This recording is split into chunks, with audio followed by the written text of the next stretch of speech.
सरस्वती जय जय दुर्गे जय जय भद्रे जय जय लक्ष्मी जय सरस्वती ഉരുകിടട്ടെ നിൻ കൃപാമൃതമെന്നിൽ ഒടുങ്ങട്ടെ മമ ദുരിതരാശികൾ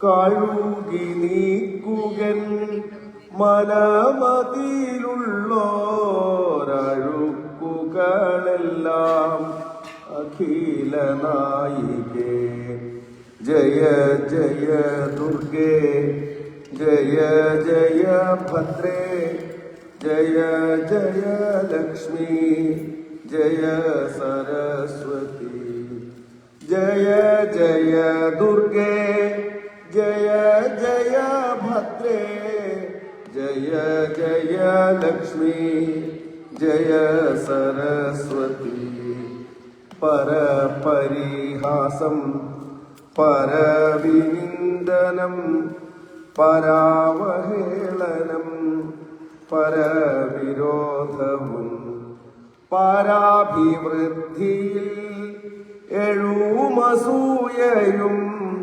വരാതിരിക്കുകൻ ഹൃദന്തരാളത്തിൽ ജയ ജയ ദുർഗേ ജയ ജയ ഭദ്രേ ജയ ജയ ലക്ഷ്മി जय सरस्वती जय जय दुर्गे जय जय भद्रे जय जय लक्ष्मी जय सरस्वती പരന്നു വേദന പെടുന്ന വാക്കുകൾ ഒരിക്കലും മമ മുഖത്തുദിക്കൊല വരുന്ന ദുഃഖങ്ങൾ സഹിക്കുവാൻ മന കരുത്തു തന്നനുഗ്രഹിക്ക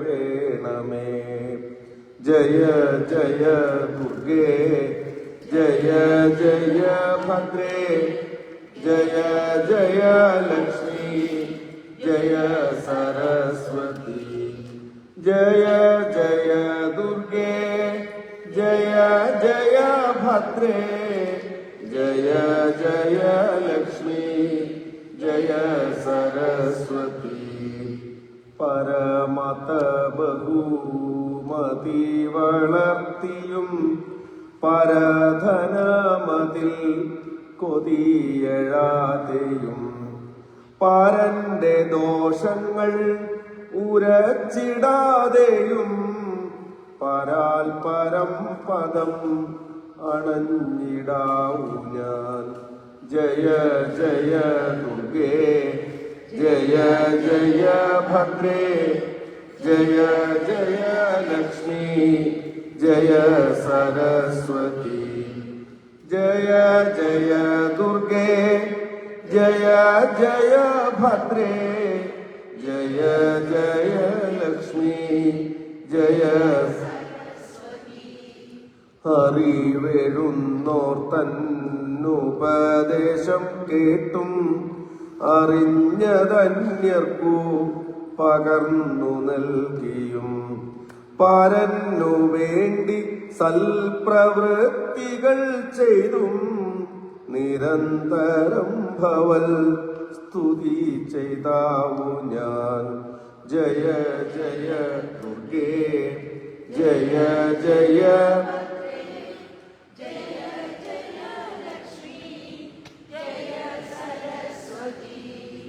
जय जय दुर्गे जय जय भद्रे जय जय लक्ष्मी जय सरस्वती വിനയമെൻ മനം അതിൽ വളരുവാൻ വിനകളൊക്കെയും ഒഴിഞ്ഞു പോകുവാൻ നിനവുകളെല്ലാം വിശുദ്ധമാക്കുവാൻ ജനനി നിൻ പദം ഭജിച്ചിടുന്നു ഞാൻ ജയ ജയ ദുർഗേ ജയ ജയ ഭദ്രേ ജയ ജയ ലക്ഷ്മി ജയ സരസ്വതി ജയ ജയ ദുർഗേ ജയ ജയ ഭദ്രേ ജയ ജയ ലക്ഷ്മി ജയ സരസ്വതി ജയ ജയ ലക്ഷ്മി ജയ സരസ്വതി ജയ ജയ ലക്ഷ്മി ജയ സരസ്വതി. സർവത്ര ഗോവിന്ദനാമ സങ്കീർത്തനം ഗോവിന്ദ ഗോവിന്ദ.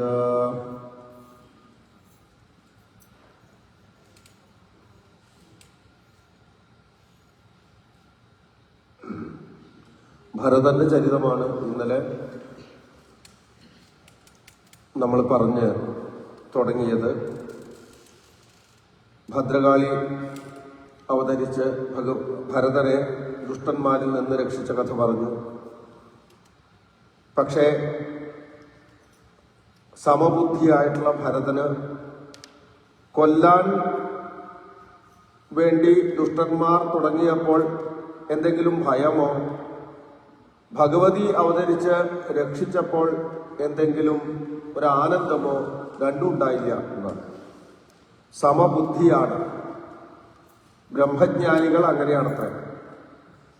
അവരെപ്പോഴും സമബുദ്ധിയാണ്. ശരീരമാണ് താൻ എന്ന് വിചാരിച്ചാലേ കൊല്ലണ്ട പ്രശ്നം, അല്ലെങ്കിൽ കൊല്ലിക്കുന്നു എന്നൊക്കെയുള്ള തോന്നലുള്ളൂ. ഭഗവാൻ ഗീതയിൽ തന്നെ ആദ്യം പറയുന്നുണ്ടല്ലോ അർജുനനോട്, കൊല്ലുന്നു എന്നോ കൊല്ലപ്പെടുന്നു എന്നോ ആരെങ്കിലും കരുതുന്നുണ്ടെങ്കിൽ അവർക്ക് സത്യം അറിയില്ല എന്നാണ്. എന്താ കാരണം? ദേഹി നിത്യം അവധ്യോയം ദേഹേ സർവസ്യ ഭാരത. ദേഹി ഈ ശരീരത്തിലെ നാശമുള്ളൂ, ഉള്ളിലുള്ള ആൾക്ക് നാശമില്ല എന്നാണ്. അത് നിത്യനാണ് എന്നാണ്. അപ്പൊ അങ്ങനെ ബോധ്യപ്പെട്ട ആളാണ് ഭരതൻ.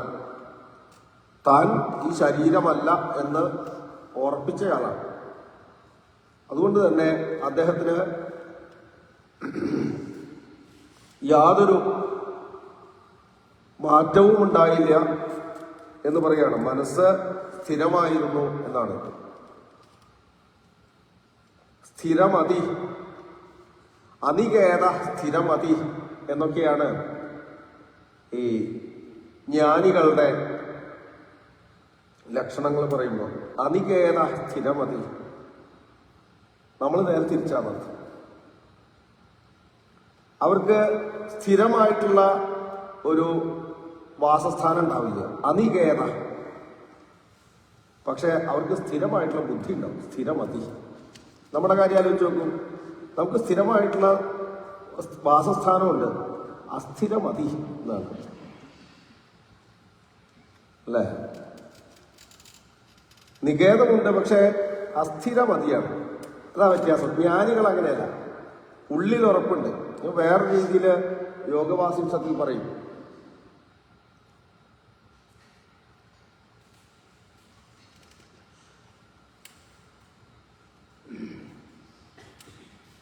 പർവ്വതം പോലെ നല്ല ഉറപ്പുള്ള മനസ്സ്, എന്നാൽ പുറത്ത് എങ്ങനെ വേണം ജീവിക്കേണ്ടത്? ഈ കറുകപ്പുല്ല് പോലെ ഇങ്ങനെ അത്രയും ചഞ്ചലമായിട്ട് അത്രയും പ്രവർത്തിക്കണം എന്നർത്ഥം. ഭഗവാൻ കൃഷ്ണൻ തന്നെ അങ്ങനെയല്ല. കൃഷ്ണന്റെ പ്രത്യേകത എന്താ? കൃഷ്ണൻ പർവ്വതം പൊന്തിച്ചു പിടിച്ചു, അല്ലെങ്കിൽ 16,000 കല്യാണം കഴിച്ചു, കുറെ അത്ഭുതങ്ങൾ കാട്ടി, അതൊന്നുമല്ല. കൃഷ്ണന്റെ പ്രത്യേകത എന്താ? കൃഷ്ണന് ദുഃഖം ഉണ്ടായില്ല എന്നുള്ളതാണ്. അദ്ദേഹം ദുഃഖിച്ചതായിട്ട് ഒരു സന്ദർഭവും കാണില്ല. എപ്പോഴും അദ്ദേഹം സ്ഥിരബുദ്ധിയാണ്, സന്തോഷവാനാണ്. അതാണ് ജ്ഞാനത്തിന്റെ ലക്ഷണം. ജ്ഞാനത്തിന്റെ ലക്ഷണം എന്താ? ചിന്താമഗ്നായിട്ട് കുറെ ഈ തത്വങ്ങളൊക്കെ തലക്കി വെച്ചിട്ട് ഇങ്ങനെ വളരെ സീരിയസ് ആയിട്ട് അങ്ങനെയല്ല. ജ്ഞാനിയുടെ ലക്ഷണം നല്ല ഉത്സാഹമാണ്, സന്തോഷമാണ്. എപ്പോഴും ഒരു ബാഹ്യമായിട്ടുള്ള കാര്യങ്ങളും അദ്ദേഹത്തിനെ ബാധിക്കില്ല എന്നർത്ഥം. ഒരു ജ്ഞാനിയെ അന്തർമേരുരിവസ്ഥിതാഹ എന്നാണ്. അന്തർമേരുരിവസ്ഥിതാഹ ബഹിപ്പിച്ഛാഗ്രതരളാ എന്നാണ്. പുറത്ത് പുൽനാമ്പ് പോലെ ഇങ്ങനെ ഇങ്ങനെ ആടിക്കൊണ്ടിരിക്കും. ബഹിപ്പിച്ഛാഗ്രതരളാ അന്തർമേരുരിവസ്ഥിത, മേരുപർവ്വതം പോലെ മനസ്സ് സ്ഥിരമായിരിക്കും എന്നുള്ളതാണ്. അതാണ് ജ്ഞാനിയുടെ ലക്ഷണം. ഭരതൻ അങ്ങനെ ഒരു ബ്രഹ്മജ്ഞാനിയാണ്. അതുകൊണ്ടാണ് അദ്ദേഹത്തിന് ഭയമോ പ്രത്യേകമായിട്ടൊരു സന്തോഷമോ ഒന്നും ഉണ്ടായില്ല. അതുകൊണ്ട് തന്നെ അദ്ദേഹം ആ ഭഗവതിയെ സ്തുതിക്കാൻ പോലും നിന്നില്ല. പിന്നീട് ഒരിക്കൽ ഉണ്ടായ ഇദ്ദേഹം ആദ്യമായിട്ട് സംഭാഷണം ചെയ്ത ഒരു സന്ദർഭം പറയാണ്. ഇദ്ദേഹം ഇതുവരെ ആരോടൊന്നും സംസാരിച്ചിട്ടില്ല 2 ജന്മങ്ങളായിട്ട്. മാനിന്റെ ജന്മത്തിലും അദ്ദേഹത്തിന് പൂർവ്വജന്മ സ്മൃതി ഉണ്ടായതുകൊണ്ട് ആരുമായിട്ട് സംഘം ചെയ്യരുത് എന്ന് വിചാരിച്ച് മാനിന്റെ ജന്മത്തിൽ പിന്നെ സംസാരിക്കാൻ പറ്റില്ല. പക്ഷേ ആ മാനുകളുടെ കൂട്ടത്തിൽ നിന്ന് അദ്ദേഹം പോന്ന് പുലഹാശ്രമ പരിസരത്ത് ഒറ്റയ്ക്ക് കഴിച്ചുവിട്ടുണ്ടായിരുന്നു. അസംഗം. അതുതന്നെയാണ് അദ്ദേഹം ബ്രാഹ്മണനായിട്ട് ജനിച്ചപ്പോഴും തുടർന്നത്. ആദ്യമായിട്ട് അദ്ദേഹം ഒരാളോട് സംസാരിച്ചു. ആ കാര്യമാണ് ഇനി പറയാൻ പോണത്. സിന്ധു സംവീരം എന്നു പേരായിട്ടുള്ള ഒരു രാജ്യം. അവിടുത്തെ രാജാവാണ് രഘുഗണൻ. രഘുഗണൻ നല്ല അറിവുള്ള ആളാണ്, ധാരാളം പഠിച്ചിട്ടുള്ള ആളാണ്, ഒരുപാട് ഗ്രന്ഥങ്ങൾ പഠിച്ചിട്ടുണ്ട്, നല്ല അറിവുണ്ട്. പക്ഷേ ഈ പുസ്തകങ്ങളിൽ നിന്ന് പഠിക്കുന്ന വിദ്യ അനുഭവമായിട്ട് തീരണമെങ്കിൽ, ഒരു വിദ്യ നമ്മൾ അഭ്യസിച്ച് നമുക്ക് കുറെ അറിവ് നേടിയിട്ട് ഇൻഫോർമേഷൻ കിട്ടിയിട്ട് കാര്യമില്ല. അത് നമുക്ക് ഒരു അനുഭവമാവണം, സത്യമായിട്ട് നമുക്ക് അനുഭവിക്കാൻ സാധിക്കണം. ഇപ്പൊ ഈശ്വരനുണ്ട്, സകലത്ര ഈശ്വരൻ എന്ന് നമുക്ക് പറയാം. ഒരു ശാസ്ത്രങ്ങൾ പഠിച്ച് ശ്രുതി യുക്തി കൊണ്ടും നമുക്ക് കണ്ടെത്താം. ശ്രുതി എന്ന് പറഞ്ഞു കഴിഞ്ഞാൽ ശാസ്ത്ര പഠനം. ശ്രുതി കൊണ്ടും യുക്തി കൊണ്ടും നമുക്ക് ഈശ്വരനെ ഇവിടെ ഉണ്ടാവാൻ സാധ്യതയുള്ളൂ. ഈ നാമരൂപങ്ങളൊക്കെ അസത്യമാണ്, നാമരൂപങ്ങളൊക്കെ വികാരങ്ങളാണ്. ഏതുപോലെ സ്വർണം കൊണ്ട് അനേക ആഭരണങ്ങൾ ഉണ്ടാക്കി, അതിൽ വസ്തു എന്താ? സ്വർണമാണ്. മണ്ണ് കൊണ്ട് കുറെ പാത്രങ്ങൾ ഉണ്ടാക്കി, പലതരത്തിലുള്ള പാത്രങ്ങൾ ഉണ്ടാക്കി, പക്ഷെ ഇതിലെ വസ്തു എന്താ? മണ്ണാണ്. ഇതുപോലെ നമുക്ക് ശാസ്ത്രങ്ങൾ പറഞ്ഞു തരുന്ന പോലെ അനേക വസ്തുക്കൾ ഉണ്ടെങ്കിലും അതിലൊക്കെ അനേകമായിട്ട് രൂപനാമങ്ങൾ ഉണ്ടെങ്കിലും അതിലൊക്കെ വസ്തുവായിട്ടുള്ളത് ഭഗവാനാണ്, ബോധമാണ്. ബോധമില്ലേ ജഗത്തില്ല, ബോധമുണ്ടോ ജഗത്തുണ്ട്. അന്വയ വ്യതിരേകയും ഇത് കഴിയുമ്പോഴേക്കും ഇതൊക്കെ ഞാൻ സത്യത്തിൽ ഇതേ വാചകങ്ങൾ ഞാൻ ബാലകൃഷ്ണൻ നായർ സാർ എന്ന് പറഞ്ഞിട്ട് ഒരു ഗംഭീരനായിട്ടുള്ള ഒരു വേദാന്തിയുണ്ട്, ജ്ഞാനിയുണ്ട്. അദ്ദേഹത്തിൽ നിന്ന് കടമെടുത്ത അതേ വാക്കുകളാണ് ഞാൻ ഈ പറയണത്. അതുകൊണ്ട് അദ്ദേഹത്തിന്റെ പുസ്തകങ്ങൾ വായിക്കുക, അദ്ദേഹത്തിന്റെ ടോക്ക് കേൾക്കുക. അദ്ദേഹത്തിനോട് ആളുകൾ ചോദിക്കും, സാർ എപ്പോഴും ഈ ബോധം എന്ന് പറയുന്നത്, ഇങ്ങനെ ബോധം എന്ന് പറയുന്നത്. അപ്പൊ സാറ് പറയും, മറ്റെന്താ പറയാ, ഇവിടെ ബോധമേ ഉള്ളൂ എന്ന് പറയാ സാർ അപ്പോഴും. അതുകൊണ്ട് ഇതൊന്നും എന്റെ വാക്കുകളല്ല. ഒരു നല്ല കാര്യം എന്തെങ്കിലും പറയുന്നുണ്ടെങ്കിൽ ഒന്നും എന്റെ വാക്കല്ല. കുറെ അധികം സാറിനോട് തന്നെയാണ് കടപ്പെട്ടിരിക്കുന്നത്. അപ്പോ ഇത് നമുക്ക് ശാസ്ത്രം പഠിക്കുകയും യുക്തിസഹമായിട്ട് ചിന്തിക്കുകയും ചെയ്താൽ നമുക്ക് അത്യാവശ്യം മനസ്സിലാവും. അതായത് ജഡത്തിൽ നിന്ന് ജഡം പോലും ഉണ്ടാവില്ല. അത് ശരിയല്ലേ? ജഡത്തിൽ നിന്ന് ജഡം പോലും ഉണ്ടാവില്ല. ബോധത്തിൽ നിന്ന് ജഡം ഉണ്ടാവുമോ? സത്യത്തെ ആലോചിച്ച് കഴിഞ്ഞാൽ, കാരണം എന്താ വെച്ച് കഴിഞ്ഞാൽ ആദ്യം പറഞ്ഞു ബോധവും ജഡവും വിപരീതമാണ്, പ്രകാശവും ഇരുട്ടും പോലെ. അപ്പൊ പ്രകാശത്തിൽ നിന്ന് ഇരുട്ടുണ്ടായി എന്ന് പറയാൻ പറ്റും. ഇരുട്ടിന്റെ സോഴ്സ് അന്വേഷിച്ച് ഇരുട്ടാണ് ജഡം എന്ന് പറയുന്നത്. അപ്പൊ ഇരുട്ട് എവിടുന്ന് ഉണ്ടായി അന്വേഷിച്ചാൽ ഇരുട്ടിൽ നിന്ന് ഇരുട്ടുണ്ടായി, അങ്ങനെ പറയാൻ പറ്റും. അത് പറയാൻ പറ്റും. എന്നാൽ പ്രകാശത്തിൽ നിന്ന് ഇരുട്ടുണ്ടായി എന്ന് പറയാൻ പറ്റും. ഏ ഏത് പ്രകാശം മറയണം. ആ മറയാണ് മായ എന്ന് പറയുന്നത്. അതായത് ഇരുട്ട് എന്ന് ഒരു വസ്തുവില്ല, നമുക്ക് തമസ് എന്നൊരു വസ്തുവില്ല. വസ്തു എന്താണ്? പ്രകാശമാണ്. ഇതാണ് ഈ പറഞ്ഞു വരുന്നത്. വസ്തു പ്രകാശമാണ്, ഇരുട്ട് ആ വസ്തുവിന്റെ ഒരു മറവ് മാത്രമാണ്, അല്ലാതെ ഇരുട്ട് എന്നുള്ളൊരു വസ്തുവല്ല. ഇതാണ് ഇവിടെയും പറയുന്നത്. ജഡം അല്ലെങ്കിൽ ഈ പ്രപഞ്ചം എന്നുള്ളത് വസ്തുവല്ല. വസ്തു എന്താണ്? ഭഗവാനാണ്, ബോധമാണ്, ഭഗവാനാണ്. അതുകൊണ്ടാണ് ഈ പറയണത് സകലത്ര ഭഗവാനാണെന്ന്. ഇത് നമുക്ക് ശാസ്ത്രീയമായിട്ട് ഗുരുനാഥന്മാർ പറഞ്ഞു തരുമ്പോഴും അതുപോലെ യുക്തിസഹമായിട്ടും അതിനെ മനനം ചെയ്യുമ്പോഴും നമുക്ക് ബോധ്യം വരാൻ അത്ര വലിയ ബുദ്ധിമുട്ടൊന്നുമില്ല. പക്ഷേ ഇത് അനുഭവമാവണ്ടേ, നമുക്ക് പ്രത്യക്ഷത്തിൽ അനുഭവിക്കാൻ സാധിക്കണ്ടേ? അതാണ് ഈ രഘുഗണന്റെയും പ്രശ്നം.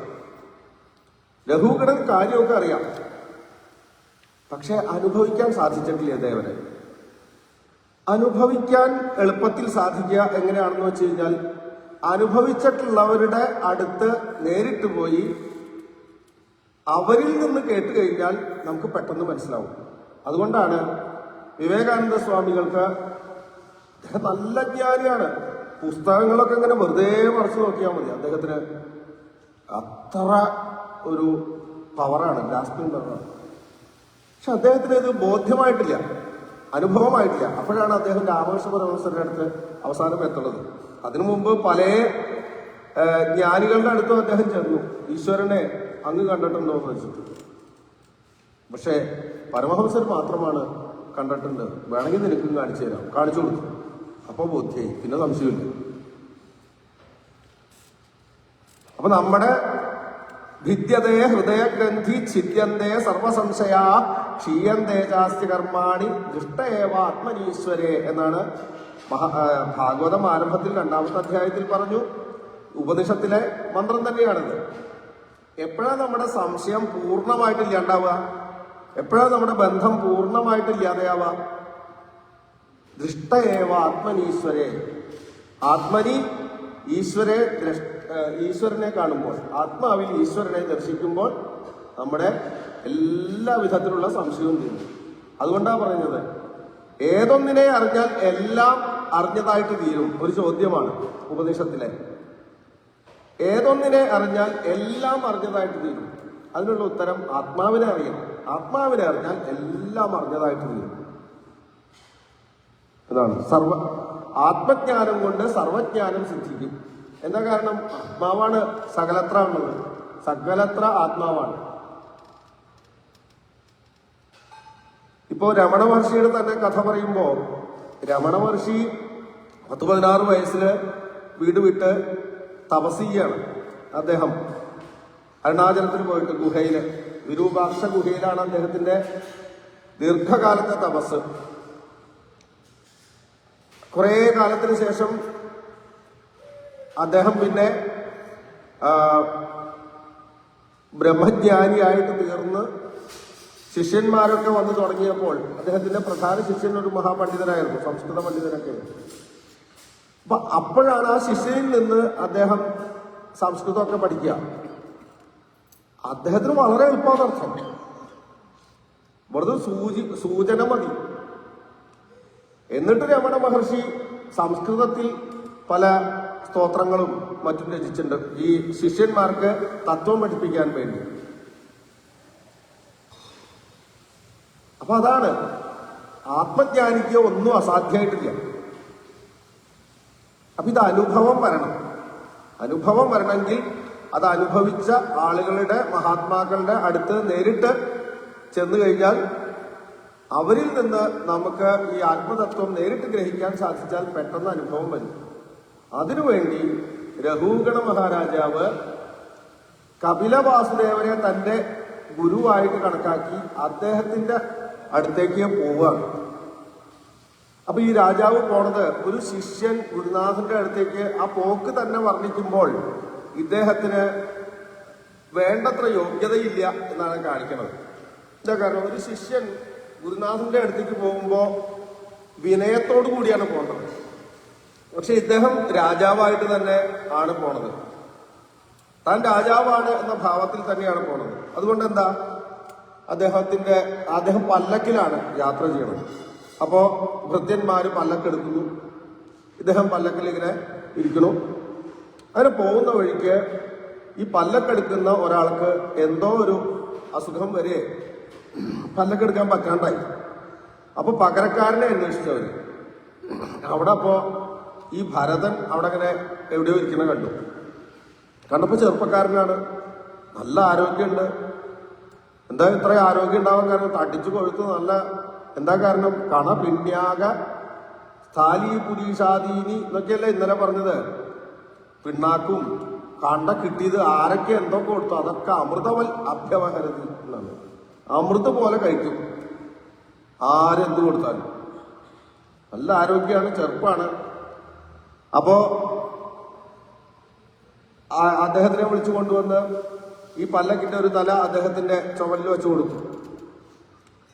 അങ്ങനെ നടക്കുകയാണ്. പക്ഷെ ഈ നടക്കുമ്പോ ഭരതൻ മറ്റുള്ളവരുടെ ഒപ്പം ആവണില്ലേ. ഭരതന്റെ നടത്തത്തിന് വളരെ പ്രത്യേകതയുണ്ടത്രേ. അദ്ദേഹം വളരെ സൂക്ഷിച്ചാണ് നടക്കുക. അതായത് തൻ്റെ കാലടി കൊണ്ട് ഒരു ചെറുജീവിക്ക് പോലും നാശം വരരുത് എന്നുദ്ദേശിച്ച് അത്ര ഒരു സൂക്ഷ്മമായിട്ട് നടക്കുന്നത്. സാധാരണ ആൾക്കാർ അങ്ങനെയൊക്കെയാണോ? പ്രത്യേകിച്ചും 4 പേരും കൂടി ഒരു സാധനം ചുമന്നു പോകുമ്പോ ഒരാൾ മാത്രം ഇങ്ങനെ ചെയ്താൽ എന്ത് ചെയ്യും? രാജാവിന് അതിൻ്റെ ഉള്ളിൽ ഇരുന്നിട്ട് ആകെ സ്വസ്ഥതയില്ല. അപ്പൊ അദ്ദേഹം പറഞ്ഞു,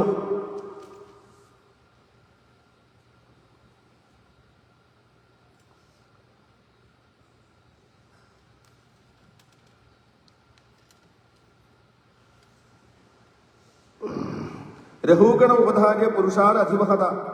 അദ്ദേഹം വിളിച്ചു പറയാണ്, ആഹഹേ മോഠാര സാധ്വതിക്രമത കിമിതി വിഷമമുഖ്യത യാനവിധി. എന്തെങ്ങനെ കടന്ന് ഇളക്കണത്? ഈ പല്ലക്ക് എന്തെങ്ങനെ ഇളക്കണത്? മര്യാദയ്ക്ക് പല്ലക്കെടുത്തോളൂ. അപ്പോ ഭൃത്യന്മാർക്ക് പേടിയായി. അവര് പറഞ്ഞു, ഞങ്ങളല്ല പ്രശ്നമുണ്ടാക്കുന്നത്, ഇപ്പൊ പുതുതായിട്ട് വന്ന ആളാണ് ശരിയായിട്ട് നടക്കാത്തത്. അയാൾ ചിലപ്പോൾ നിൽക്കും, ചിലപ്പോൾ ചാടും, ചിലപ്പോൾ വേഗത്തിലാവും, എന്തോ ഒരു പന്തില്ലായുണ്ട്, ഇയാളാണ് കുഴപ്പം എന്ന് പറഞ്ഞു. അപ്പോ രാജാവ് രഘുഗണൻ ഒന്ന് തലയിട്ട് നോക്കി പുറത്തേക്ക് നോക്കിയപ്പോ നല്ല ചെറുപ്പക്കാരനായിട്ടുള്ള തടിച്ചു കൊഴുത്ത് നല്ല ആരോഗ്യമുള്ള ഭരതനെ കണ്ടു. അപ്പോ രഘുഗണൻ ഒന്ന് ആക്ഷേപിക്കാൻ വേണ്ടിയിട്ട് പറഞ്ഞു, സാംസർഗികോ ദോഷ ഏവ നൂനമേകസ്യാപി സർവേഷാം സാംസർഗികാണാം ഭവിതുമർഹതീതി നിശ്ചിത്യ. ഈ സംസർഗം കൊണ്ട് ദോഷം ഉണ്ടാവും. അപ്പൊ കൂട്ടത്തിൽ ഒരെണ്ണേ കുഴപ്പമുള്ളൂ എന്ന് വിചാരിച്ചിട്ട് മിണ്ടാണ്ടിരുന്നു കഴിഞ്ഞാൽ, ഒന്ന് കണ്ണടച്ചു വിട്ടു കഴിഞ്ഞാൽ മറ്റാൾക്കും തോന്നും ശരി, ഒന്ന് ഉഴപ്പിയാലും രാജാവ് ഒന്നും പറയില്ല. അപ്പൊ രണ്ടാമത്തെ ആള് ഇങ്ങനെയാണ്. ഒരു സ്ഥാപനമൊക്കെ നശിക്കാൻ വളരെ എളുപ്പമാണ്. ഒരാൾക്ക് എന്തെങ്കിലും ഒരാളെ ഒന്ന് കണ്ണടച്ചു കഴിഞ്ഞാൽ ബാക്കിയുള്ളവർക്കും തോന്നും. അതാണ് സാംസർഗികോ ദോഷ. അപ്പൊ രാജാവ് അങ്ങനെയാ ചിന്തിച്ചത്, ഇവനെ ഇപ്പൊ ശരിയാക്കിയില്ലെങ്കിൽ ബാക്കിയുള്ളവരും കളവ് പഠിക്കും. അങ്ങനെ രാജാവ് ഭരതനെ നോക്കിയിട്ട് പറയാണ്, രഘുഗണ ഉപാസന വൃദ്ധോപി നിസർഗേണ ബലാത്കൃത ഈശതുച്ഛിതമന്യു അസ്പഷ്ട അവിസ്പഷ്ട ബ്രഹ്മതേജസം ജാതവേദസം ഇവ രജസ ആവൃതമതിരാഹ. അദ്ദേഹത്തിന് ആ ഭരതന്റെ യോഗ്യത മനസ്സിലായില്ല എന്നർത്ഥം. അനേക ഗ്രന്ഥങ്ങളൊക്കെ പഠിച്ച ആളാണെങ്കിലും അദ്ദേഹത്തിന് ഭരതനെ കണ്ടപ്പോൾ ഒരു എന്താ പറയാ, ഒരു തെണ്ടി തന്നെ തോന്നിയുള്ളൂ. അങ്ങനെ അദ്ദേഹം ആക്ഷേപമായിട്ട് പറയാണ്, കുറച്ച് ശകാരിക്കുക എന്ന് പറയില്ലേ, അതേപോലെ പറയാണ്, അഹോ കഷ്ടം ഭ്രാത, സഹോദര എന്നാ വിളിക്കുന്നത്. അയ്യോ സഹോദര, കഷ്ടം. വ്യക്തം ഒരു പരിശ്രാന്ത ദീർഘമധ്വാനമേക. കുറെ നേരമായില്ലോ അങ്ങ് ഇതിങ്ങനെ ചുമക്കണോ, ആ കൊട്ടാരത്തിൽ നിന്ന് ഇങ്ങനെ അങ്ങനെ ഒറ്റയ്ക്ക് ഇങ്ങനെ ചുമക്കണ പോലെയാണല്ലോ, അങ്ങ് ഒറ്റയ്ക്ക് ഇങ്ങനെ ചുമക്കുകയാണല്ലോ ഇതേ. അതുകൊണ്ടാവും നല്ല ക്ഷീണമുണ്ടല്ലോ പറയാ, നല്ലോണം ക്ഷീണിച്ചിരിക്കണു, എല്ല് പുറത്തേക്ക് കാണാം. കുറെ വയസ്സുമായിട്ടുണ്ടല്ലേ, തലയൊക്കെ എന്താ ഇപ്പോ ഡേറ്റ് ചെയ്തിട്ടുണ്ടോ? തല നിറച്ചിട്ടില്ല, പക്ഷെ കുറെ വയസ്സായിരുന്നോണ്ടല്ലോ കണ്ടിട്ട്. ഏകേവ ഊഹിവാൻ സുചിരം ന അതിബീവ ന സംഹനനാംഗോ ജരസാ ചോപദ്രുതോ ഭവാൻ സഖേനോ ഏവാപര ഏതേ സംഘത്തിന ഇതി ബഹുവിപ്രലബ്ധോപ്യവിദ്യയ രചിതദ്രവ്യ ഗുണകർമാശയ സ്വചരമകളേവരേ വസ്തുനി സംസ്ഥാനവിശേഷേണം അഹം മമേത്യനധ്യാരോപിത മിഥ്യാപ്രത്യയോ ബഭൂ ബ്രഹ്മഭൂതസ്തൂഷ്ണീം ശ്രുതികാം പൂർവ്വബുദ്ധാണ്. അപ്പൊ ഇങ്ങനെയൊക്കെ ചില ആക്ഷേപങ്ങളാണ്. കുറെ ദൂരമായാലോ അങ്ങ് നടക്കുന്നു, അങ്ങ് ഇത് ചുമന്ന് നടന്നതുകൊണ്ട് അങ്ങക്ക് വലിയ ക്ഷീണമായി. പിന്നെ അങ്ങ് സ്വതവേ തന്നെ ആരോഗ്യമില്ലാത്ത ആളാണ്, നല്ല ആരോഗ്യമുള്ള ആളാണ്. അയാളെ നോക്കിയിട്ട് പറയാ ഒട്ടും ആരോഗ്യമില്ലല്ലോ എന്ന് പറയാം. ചെറുപ്പക്കാരനായിട്ടുള്ള ഭരതനോട് കുറെ പ്രായമായില്ലോ എന്നൊക്കെ പറയാം. ഇങ്ങനെ ആക്ഷേപിച്ചു. ആക്ഷേപം കേട്ട് കഴിഞ്ഞാലെങ്കിലും ഒരു പേടി പിടിച്ച്, പക്ഷേ ഒന്നുണ്ടായി പൂർവ്വമല്ല, പഴയതുപോലെ തന്നെ ഭരതൻ തുടർന്നു. അപ്പോ ഇദ്ദേഹത്തിന് ദേഷ്യം വന്നു, പിടിവിട്ടു. അധപനസ്വശിപികായാം വിഷമഗതായാം പ്രകുപിത ഉവാച രഹൂഗണ. അപ്പൊ ദേഷ്യപ്പെട്ടുകൊണ്ട് പറഞ്ഞു, കിപിതമരേ ത്വം ജീവൻ മൃതോ, നിന്നോടല്ലേ ഞാൻ പറഞ്ഞത് ജീവൻ മൃത. ഈ സത്യത്തില് നീ ചത്തവനാണോ, അത് നിനക്ക് പറഞ്ഞാൽ മനസ്സിലാവില്ലേ? അങ്ങനെ വളരെ കോപിച്ച് പറയാണ്, മര്യാദയ്ക്ക് നടന്നോ, ഇല്ലെങ്കിൽ ഞാൻ നിന്നെ ശരിയാക്കും. എൻ്റെ കയ്യിൽ നല്ല വടിയുണ്ട്, അല്ലെങ്കിൽ ചാട്ടവാറുണ്ട്, ഞാൻ അടിച്ച് ശരിയാക്കും. നേരെയാവാത്തവരെ ഞാൻ അടിച്ച് നേരെയാക്കും. അതുകൊണ്ട് മര്യാദയ്ക്ക് നടന്നോ. അപ്പോ ഭരതൻ ഒന്ന് നിൽക്കും. എന്നിട്ട് അദ്ദേഹം പറയാൻ തുടങ്ങി, ആദ്യമായിട്ട് സംസാരിക്കുകയാണ് രഘുഗണനോട്.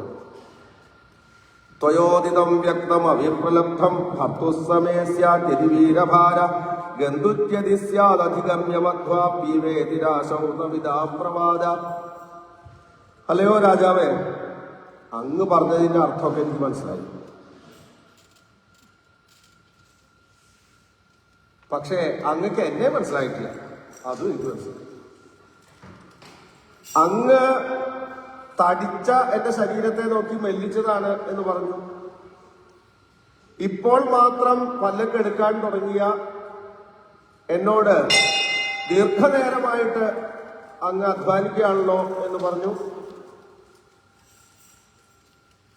പിന്നെ യുവാവായിട്ട് എന്നെ നോക്കി അങ്ങ് വൃദ്ധനാണ് എന്ന് പറഞ്ഞു. ഇതിന്റെ ഒക്കെ അർത്ഥം മനസ്സിലായി.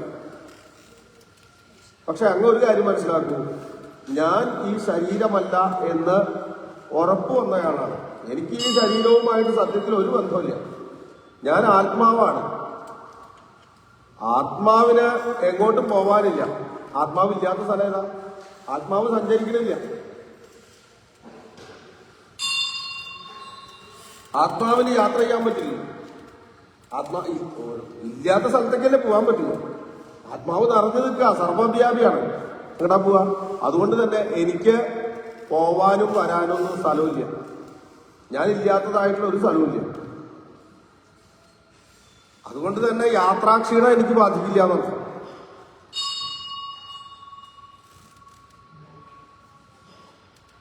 പിന്നെ ആത്മാവ് ജനിച്ചതുമല്ല മരിച്ചതുമല്ല, അതിന് വികാരമില്ല. അതുകൊണ്ട് തന്നെ അതിന് ബാല്യം, കൗമാരം, യൗവനം തുടങ്ങിയിട്ടുള്ള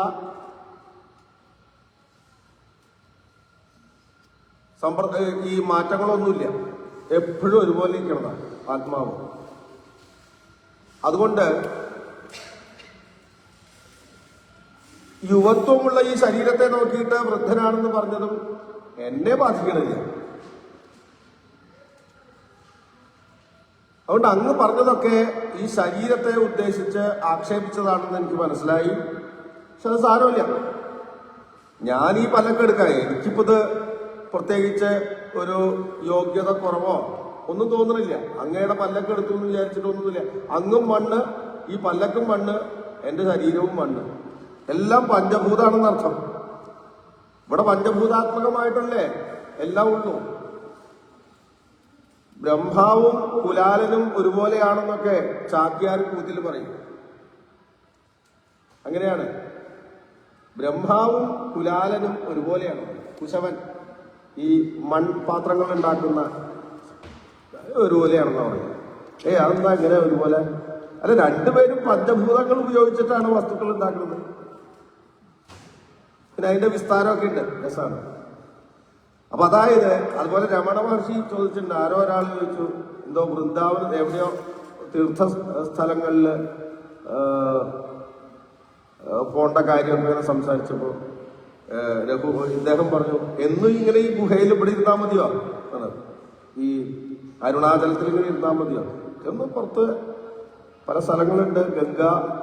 ഗംഗയിലൊക്കെ പോയി സ്നാനം ചെയ്യാൻ കുറെ പുണ്യതീർത്ഥങ്ങളാണ് പറഞ്ഞു. അപ്പൊ രമണ മഹർഷി ചോദിച്ചു, അവിടെ വേറെ ആറാമത്തെ ഒരു ഭൂതമുണ്ടോ എന്ന് ചോദിച്ചു. പഞ്ചഭൂത നിർമ്മിതമല്ലാത്ത ആറാമത്തെ എന്തെങ്കിലും ഉണ്ടെങ്കിൽ കാണാം. അതില്ല, ഒക്കെ പഞ്ചഭൂതാത്മകമാണ്. അപ്പൊ അങ്ങനെയുള്ളവരാണ്. അപ്പൊ ഇദ്ദേഹം പറയാ, എന്നെ സംബന്ധിച്ച് ഇത് പ്രത്യേക ഒരു ഭാരമൊന്നുമല്ല. കാരണം ഞാൻ ഈ ശരീരമല്ല, ഞാൻ ആത്മാവാണ്.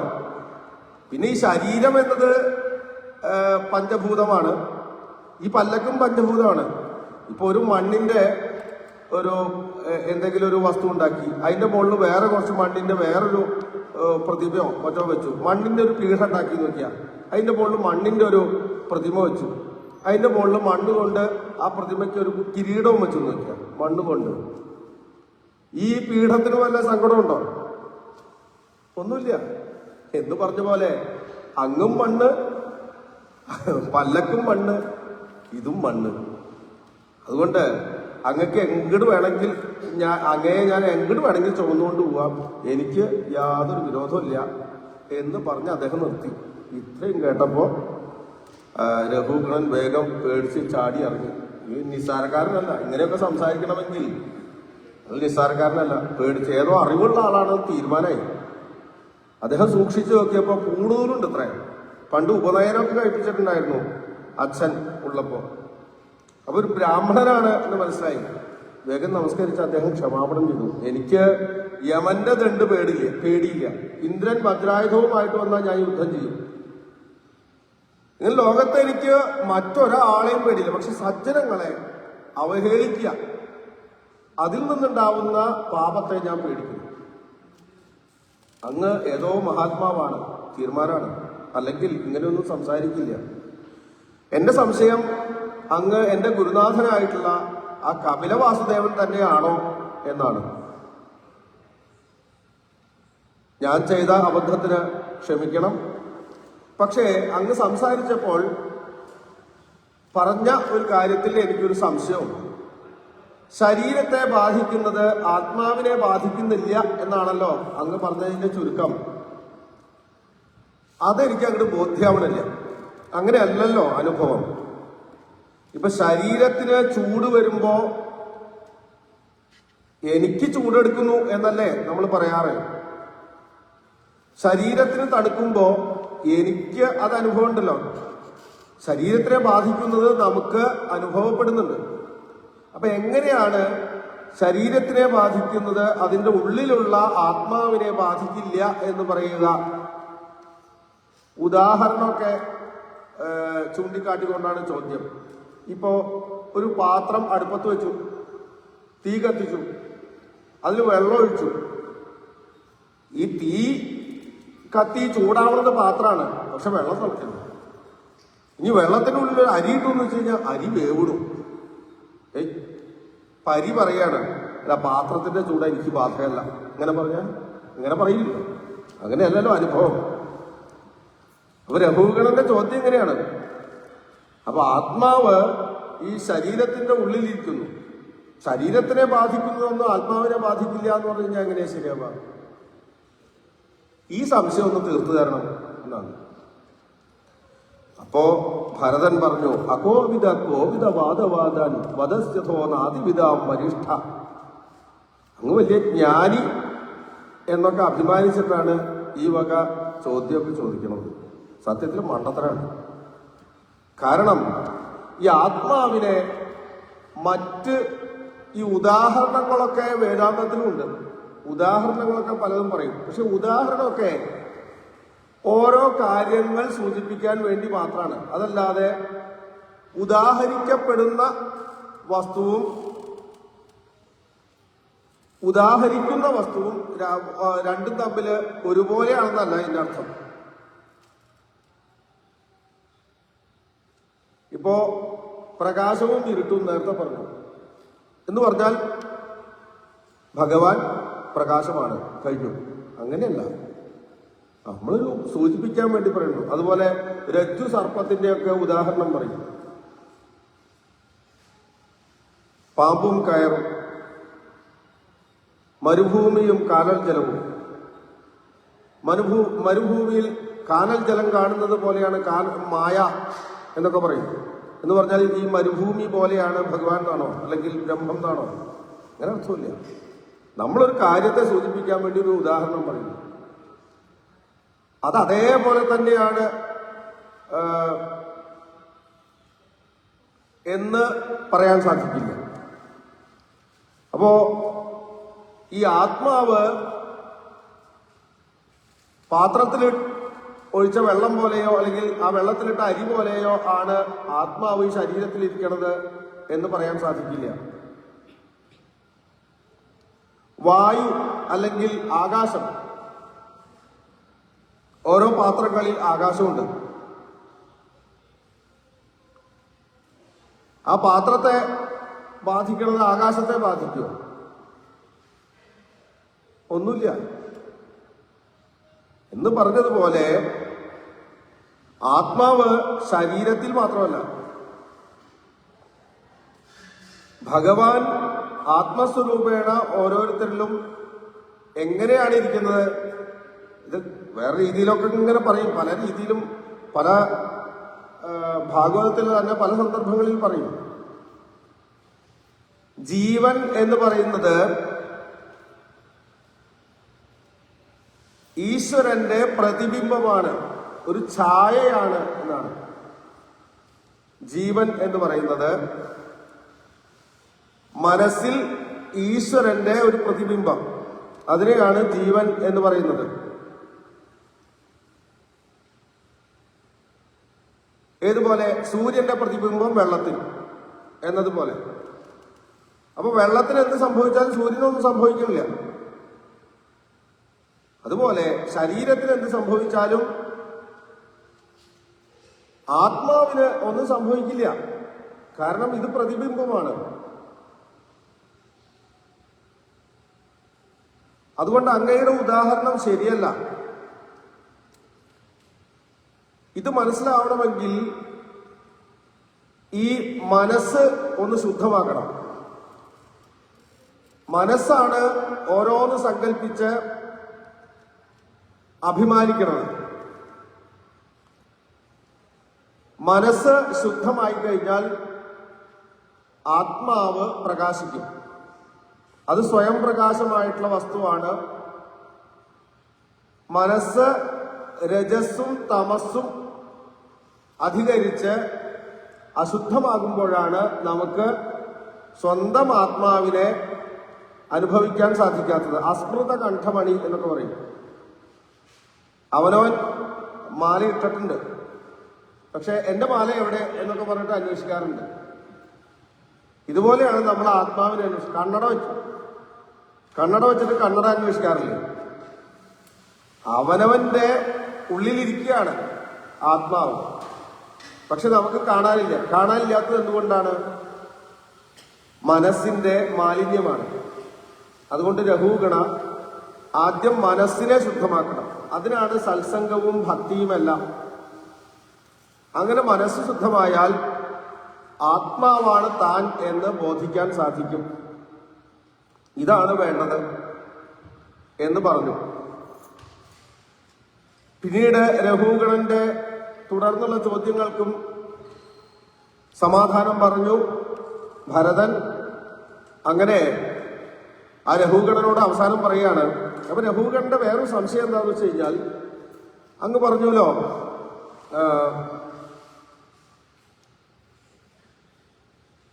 അടിച്ചാലൊന്നും ഞാൻ നേരെയാവില്ല എന്ന് പറഞ്ഞില്ലേ.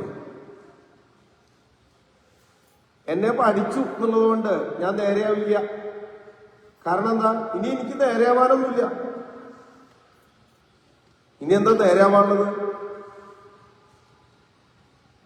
മാത്രവുമല്ല, ഈ അരച്ചതിനെ വീണ്ടും അരച്ച് വെണ്ണ പോലെ അരഞ്ഞു നാളികേരം.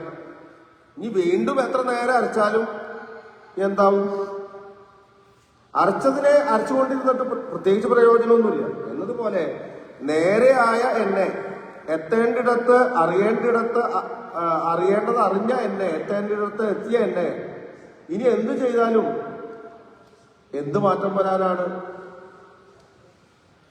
എന്ന് രഘുഗണനോട് ചോദിച്ചിട്ടുണ്ടായിരുന്നു. അപ്പൊ രഘുഗണന്റെ സംശയം, അല്ല അപ്പൊ രാജാവായിട്ടുള്ള എനിക്ക് ആളുകളെ ശിക്ഷിക്കാനുള്ള അധികാരമില്ല എന്നാണോ പറയണത്? രാജാവാകുമ്പോൾ ആളുകളെ ശിക്ഷിച്ച് നടത്തണ്ടേ എന്നൊക്കെയാണ് രഘുഗണന്റെ സംശയം. പറഞ്ഞു, ഈ രാജാവ്, ഭൃത്യൻ, പ്രജ എന്നൊക്കെയുള്ളത് എത്ര കാലത്തേക്കുണ്ട്? ഏറിപ്പോയാൽ എത്രയുണ്ട് ആയുസ് മനുഷ്യന്? 100 വയസ്സോ അല്ലേ ഉള്ളൂ? ഇത് കഴിഞ്ഞാലോ? അതിനു മുമ്പ് എന്തായിരുന്നു? അങ്ങക്ക് വല്ല കൊടുത്തോണ്ടോ? അങ്ങ് മുമ്പ് ആരായിരുന്നു? രാജാവിന്റെ ആയിരുന്നോ കഴിഞ്ഞ ജന്മത്തില്? ഇനി അടുത്ത ജന്മത്തിൽ അങ്ങ് രാജാവായിട്ട് തന്നെയാണോ ജനിക്കാൻ പോണത്? ഈ രാജാവ് അല്ലെങ്കിൽ ഈ ലോകത്ത് ഓരോരോ സമയത്ത് വന്നു ചേരുന്ന ഓരോരോ സ്ഥാനങ്ങളും മറ്റും അല്പനേരത്തേക്കേ ഉള്ളൂ. അതിലൊന്നും ഭ്രമിക്കരുത്. അതൊക്കെ താനാണ് എന്ന് അഭിമാനിക്കരുത്. അങ്ങനെ അഭിമാനിച്ച് മറ്റുള്ളവരെ ദ്രോഹിക്കാനുള്ളതല്ല. എന്റെ കാര്യം അറിയോ അങ്ങക്ക്? ഞാൻ പണ്ട് ഭരതൻ എന്നു പേരായിട്ടുള്ള രാജാവായിരുന്നു. അതിനുശേഷം ഞാനൊരു ആടായിട്ട് ജനിക്കുകയുണ്ടായി. തന്റെ ചരിത്രം മുഴുവൻ പറഞ്ഞു കൊടുത്തു. ഇപ്പതാ ഞാനിതുപോലെ അങ്ങയെ പോലെ പല്ലക്കിൽ ഇങ്ങനെ ഇരുന്ന് പോയിട്ടുണ്ട്. ഇപ്പൊ ഞാൻ അങ്ങയുടെ പല്ലക്ക് ചോദിച്ചു, ഇത്രേ ഉള്ളൂ. ആര് വേണമെങ്കിൽ എപ്പോ വേണമെങ്കിൽ അങ്ങോട്ടും ഇടൊക്കെ തിരിയാം. 2 നാളു ദിനം കൊണ്ടൊരുത്തനെ തണ്ടിലേറ്റുന്നതും ഭവാൻ എന്നൊക്കെ പറയില്ലേ? അത്രേ ഉള്ളൂ രഘുഗണ. അതുകൊണ്ട് ഈ ആപേക്ഷികമായിട്ടുള്ള ഈ വക കാര്യങ്ങളിലൊന്നും ഭ്രമിക്കരുത്. താൻ ആത്മാവാണ് എന്ന് നല്ലവണ്ണം ശാസ്ത്രം പഠിച്ചിട്ടുണ്ട്, അങ്ങ് യുക്തിസഹമായിട്ട് ചിന്തിച്ചിട്ടുണ്ട്, അങ്ങ് അനുഭവിച്ചറിയണം, നിധിധ്യാസനം ചെയ്യണം. ശ്രവണം, മനനം, നിധിധ്യാസനം, അങ്ങനെ ഉറപ്പു വരണം. അതല്ലാതെ ആപേക്ഷികമായിട്ടുള്ള ഈ വക ഭർത്താവ്, ഭാര്യ, മകൻ ഇങ്ങനെയൊക്കെ തുടങ്ങിയിട്ടുള്ള ഓരോരോ കാര്യങ്ങളിൽ ഭ്രമിക്കരുത്. താൻ ആത്മാവാണെന്ന് ഉറപ്പിക്കാം. അതല്ലാതെ ഇങ്ങനെയുള്ള ആപേക്ഷികമായിട്ടുള്ള കാര്യങ്ങളിൽ കടന്ന് കറങ്ങിക്കഴിഞ്ഞാൽ ഒരു അന്തവുമില്ല. അപ്പൊ രഘുഗണൻ പറഞ്ഞു, എനിക്ക് വിരക്തി പോരാന്നാ തോന്നുന്നത്. ആ വിരക്തി ഉണ്ടാവാൻ പാകത്തിന് എനിക്ക് ഒന്ന് ഉപദേശം നൽകണം. അപ്പോഴാണ് ഈ ലോകാനുഭവത്തെ ഒരു കാടിനോട് ഉപമിച്ച്, ഈ ലോകത്തെ തന്നെ കാടിനോട് ഉപമിച്ച് പറഞ്ഞു കൊടുത്തു. സത്യത്തിൽ നാടായിട്ട് കണക്കാക്കുന്ന ഈ ലോകം കാടാണ്. കാട്ടിൽ ഏതൊക്കെ അനുഭവമുണ്ടോ? ഒരു കഥയൊക്കെ പറഞ്ഞു കൊടുത്തു. ഒരു കച്ചവട സംഘം കാട്ടിലകപ്പെട്ടപ്പോൾ ഉണ്ടായ സംഭവ വികാസങ്ങൾ. അവര് അടുത്ത ഗ്രാമത്തിലേക്ക് പോകുകയായിരുന്നു നടന്ന്. ഒരു കച്ചവട സംഘം കാട്ടിൽ വഴി തെറ്റി, പുറത്തേക്കുള്ള വഴി കാണാനില്ല. പിന്നെ അവര് അവിടെ തന്നെ താമസിക്കേണ്ടി വന്നു. എത്ര അന്വേഷിച്ചിട്ടും പുറത്തേക്ക് വഴി കാണാനില്ല.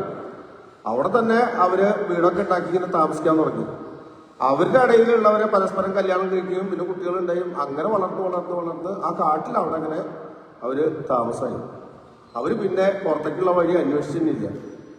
കാട്ടിൽ പലതരം ജന്തുക്കളും അതുപോലെ അനുഭവങ്ങളും ഒക്കെ ഉണ്ടാവുമല്ലോ. അതൊക്കെ അനുഭവിച്ചുകൊണ്ട് ഇത് തന്നെയാണ് ലക്ഷ്യം, വേറൊരു ലക്ഷ്യസ്ഥാനമില്ല എന്ന് ധരിച്ച് അവരവരങ്ങനെ ജീവിച്ചു. ഇതുപോലെയാണ് ഭൂമിയിൽ വന്ന് ജനിച്ച ആളുകൾക്ക്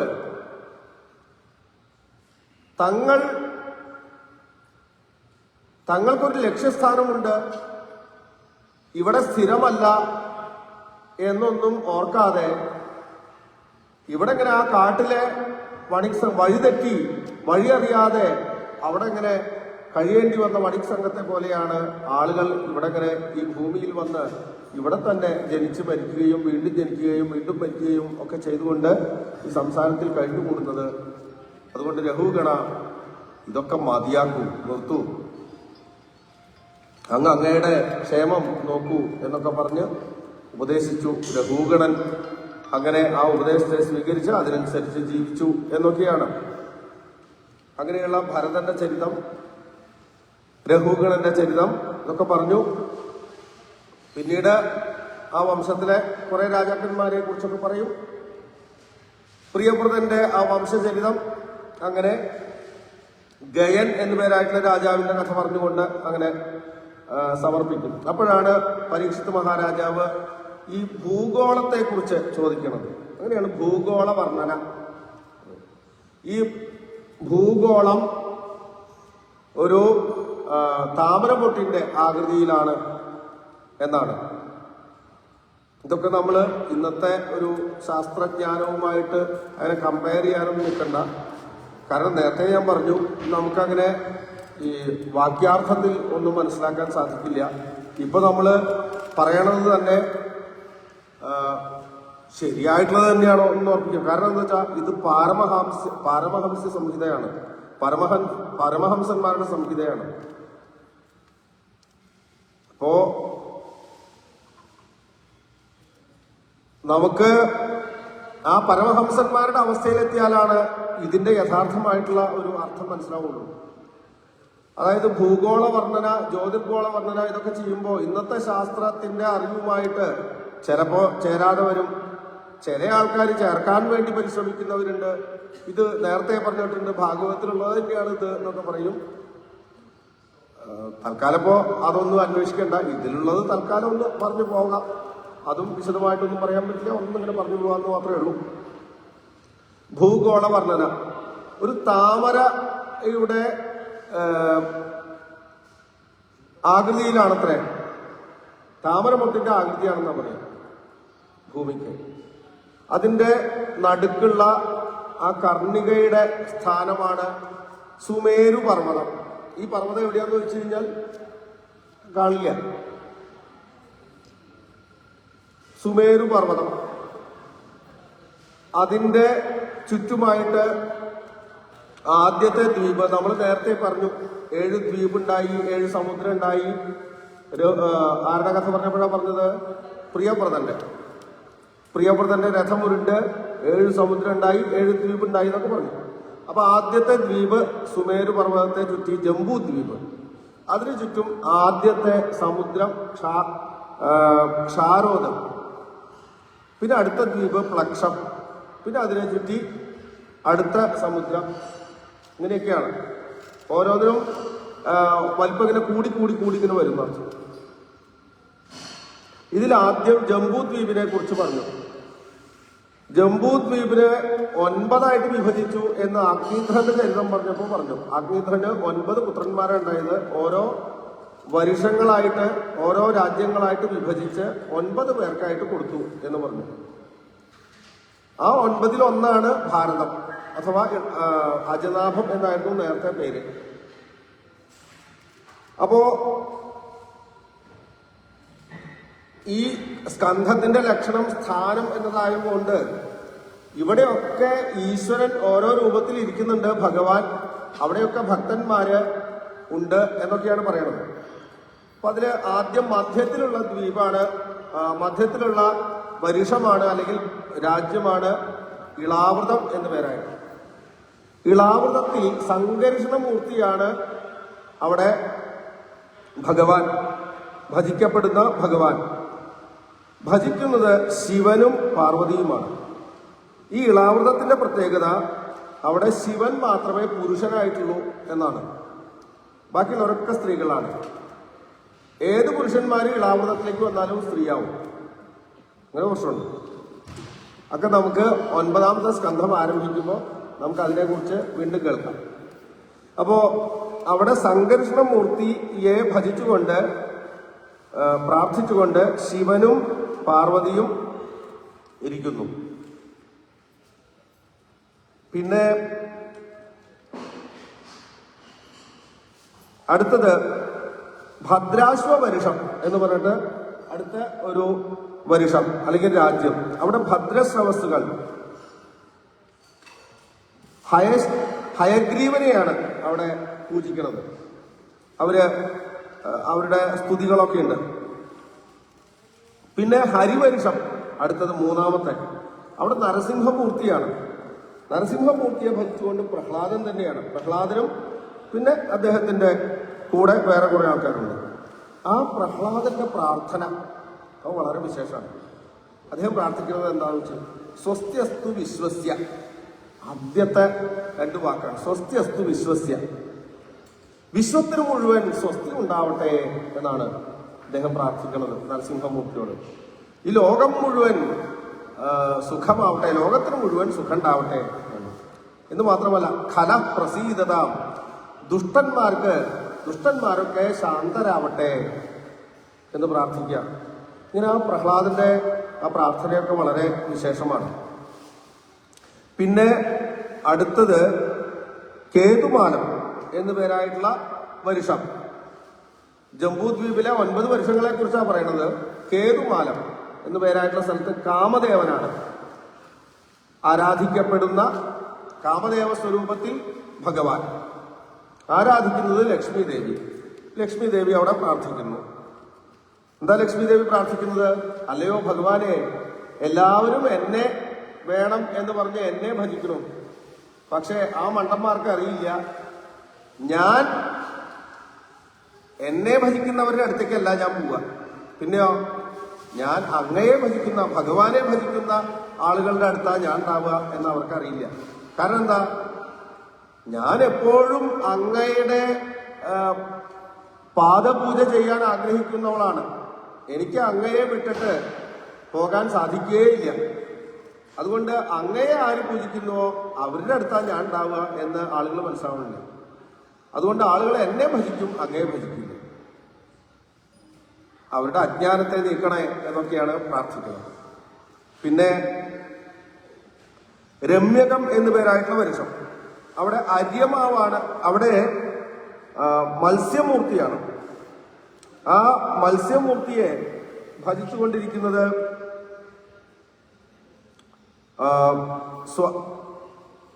വൈവസ്വത മനുവാണ്. അത് നമ്മൾ 8ാമത്തെ സ്കന്ധത്തിന്റെ അവസാനത്തിൽ നമ്മൾ കാണും. അതുപോലെ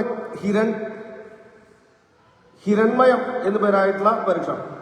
അവിടെ കൂർമ്മരൂപത്തിലാണ് ഭഗവാൻ അര്യമാവ് ഭജിക്കുന്നത്.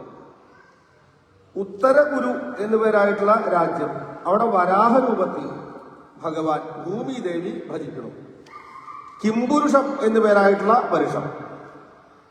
അവിടെ ശ്രീരാമൻ സീതാദേവിയോടുകൂടി ഇരിക്കുന്നു.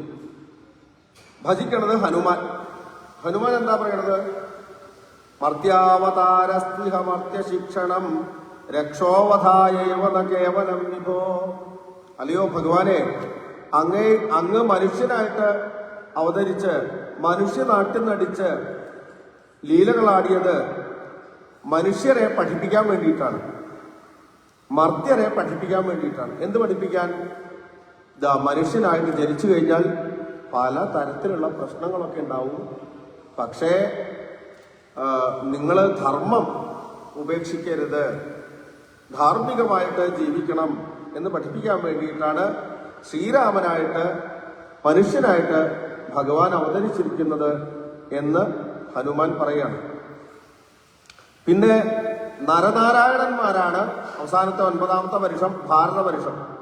നരനാരായണന്മാരാണ് അവിടുത്തെ ദേവതമാര് ബദരിയിൽ ഇരിക്കുന്നു എന്നാണ്. നാരദ മഹർഷിയാണ് അവരെ പൂജിച്ചുകൊണ്ടും പ്രാർത്ഥിച്ചുകൊണ്ടും ഇരിക്കുന്നത്. പിന്നെ ഭാരതത്തിന്റെ കുറെ വൈശിഷ്ട്യം പറഞ്ഞു. ധാരാളം പുണ്യനദികളുള്ള പുണ്യമായിട്ടുള്ള പർവ്വതങ്ങളുള്ള സ്ഥലമാണ് ഭാരതം. ഈ പർവ്വതങ്ങളും നദികളും ഒക്കെ തപോഭൂമികളും പുണ്യനദികളുമാണ്, വെറും നദികളല്ല. ഭാരതീയർക്ക് ഗംഗ, യമുന എന്നൊക്കെ പറഞ്ഞു കഴിഞ്ഞാൽ വെറും ഒരു നദി എന്നുള്ളതല്ല. ഇതൊക്കെ അമ്മമാരായിട്ടാണ്, പുണ്യ നദികളായിട്ടാണ് കണക്കാക്കുക. അവർക്ക് ഓരോ സ്ഥലവും, ഭാരതീയരുടെ പ്രത്യേകത, ഓരോ സ്ഥലവും അവർക്ക് പുണ്യസ്ഥലങ്ങളാണ്. അങ്ങനെയുള്ള പർവ്വതങ്ങളും നദികളൊക്കെ അടങ്ങിയ ആ ഭാരതവർഷത്തിന്റെ വൈശിഷ്ട്യത്തെ കുറിച്ചൊക്കെ പറയും. പിന്നീട് ജംബൂദ്വീപിനെ കുറിച്ചാണ് പറയുന്നത്. മറ്റ് ദ്വീപുകളുണ്ട്: പ്ലക്ഷം, ശാൽമലി, കുശൻ, ക്രൗഞ്ചം, ശാകരം, പുഷ്കരം, ശാകം, പുഷ്കരം എന്നൊക്കെ പറയട്ടെ. ഇവിടെയൊക്കെ ഭഗവാൻ ഒരു സ്ഥലത്ത് സൂര്യനാണ് അവിടുത്തെ ദേവത, വേറൊരു സ്ഥലത്ത് ചന്ദ്രനാണ്, വേറൊരു സ്ഥലത്ത് അഗ്നിയാണ്, വേറൊരു സ്ഥലത്ത് വരുണനാണ്. ഇങ്ങനെ ഓരോ ദ്വീപിലും ഭഗവാൻ ഓരോരോ രൂപത്തിൽ ആരാധിക്കപ്പെടുന്നു. അവിടെയൊക്കെ ഓരോരോ കൂട്ടർ താമസിക്കുന്നു എന്നാണ്. അസുരന്മാരും രാക്ഷസന്മാരും അതുപോലെ യക്ഷന്മാരും നാഗങ്ങളും ഒക്കെ ഓരോരോ ദ്വീപിൽ അവരുടെ വാസസ്ഥാനമാണ് എന്നാണ്. പിന്നെ ഭൂമിക്ക് മുകളിലുള്ള ലോകങ്ങളെ കുറിച്ച് പറഞ്ഞു.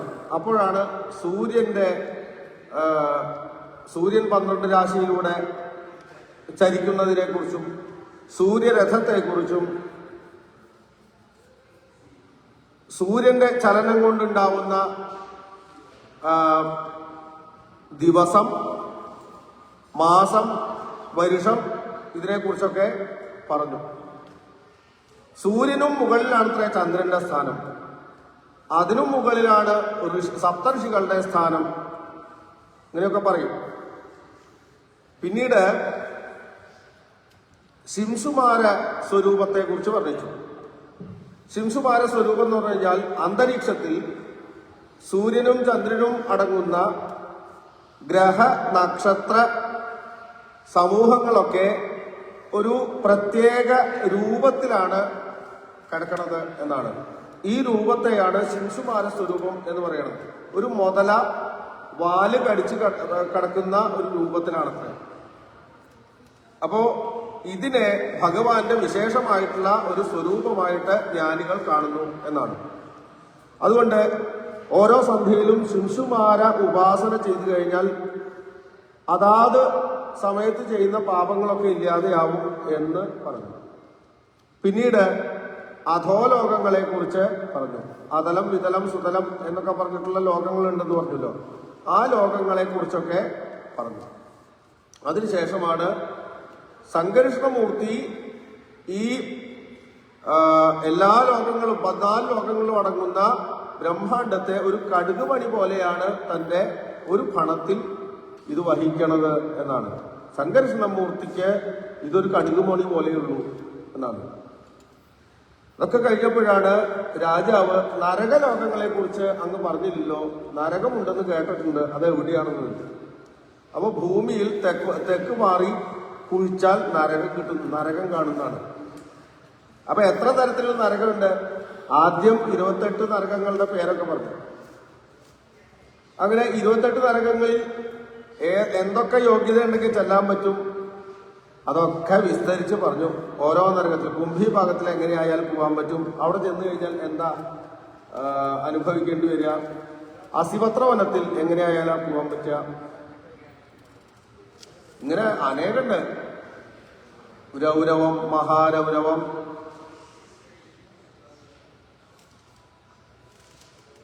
അപ്പൊ 28 നരകങ്ങളെ കുറിച്ച് പറഞ്ഞതിന് ശേഷം പറയാണ് 28 ഉള്ളൂ എന്ന് വിചാരിക്കേണ്ട, കോടിക്കണക്കിനുണ്ട് എന്നാണ്. എല്ലാത്തിൻ്റെയും പേരും അനുഭവങ്ങളും ഒന്നും വിസ്തരിക്കാൻ പറ്റാത്തത് കൊണ്ട് വിസ്തരിക്കുന്നില്ല.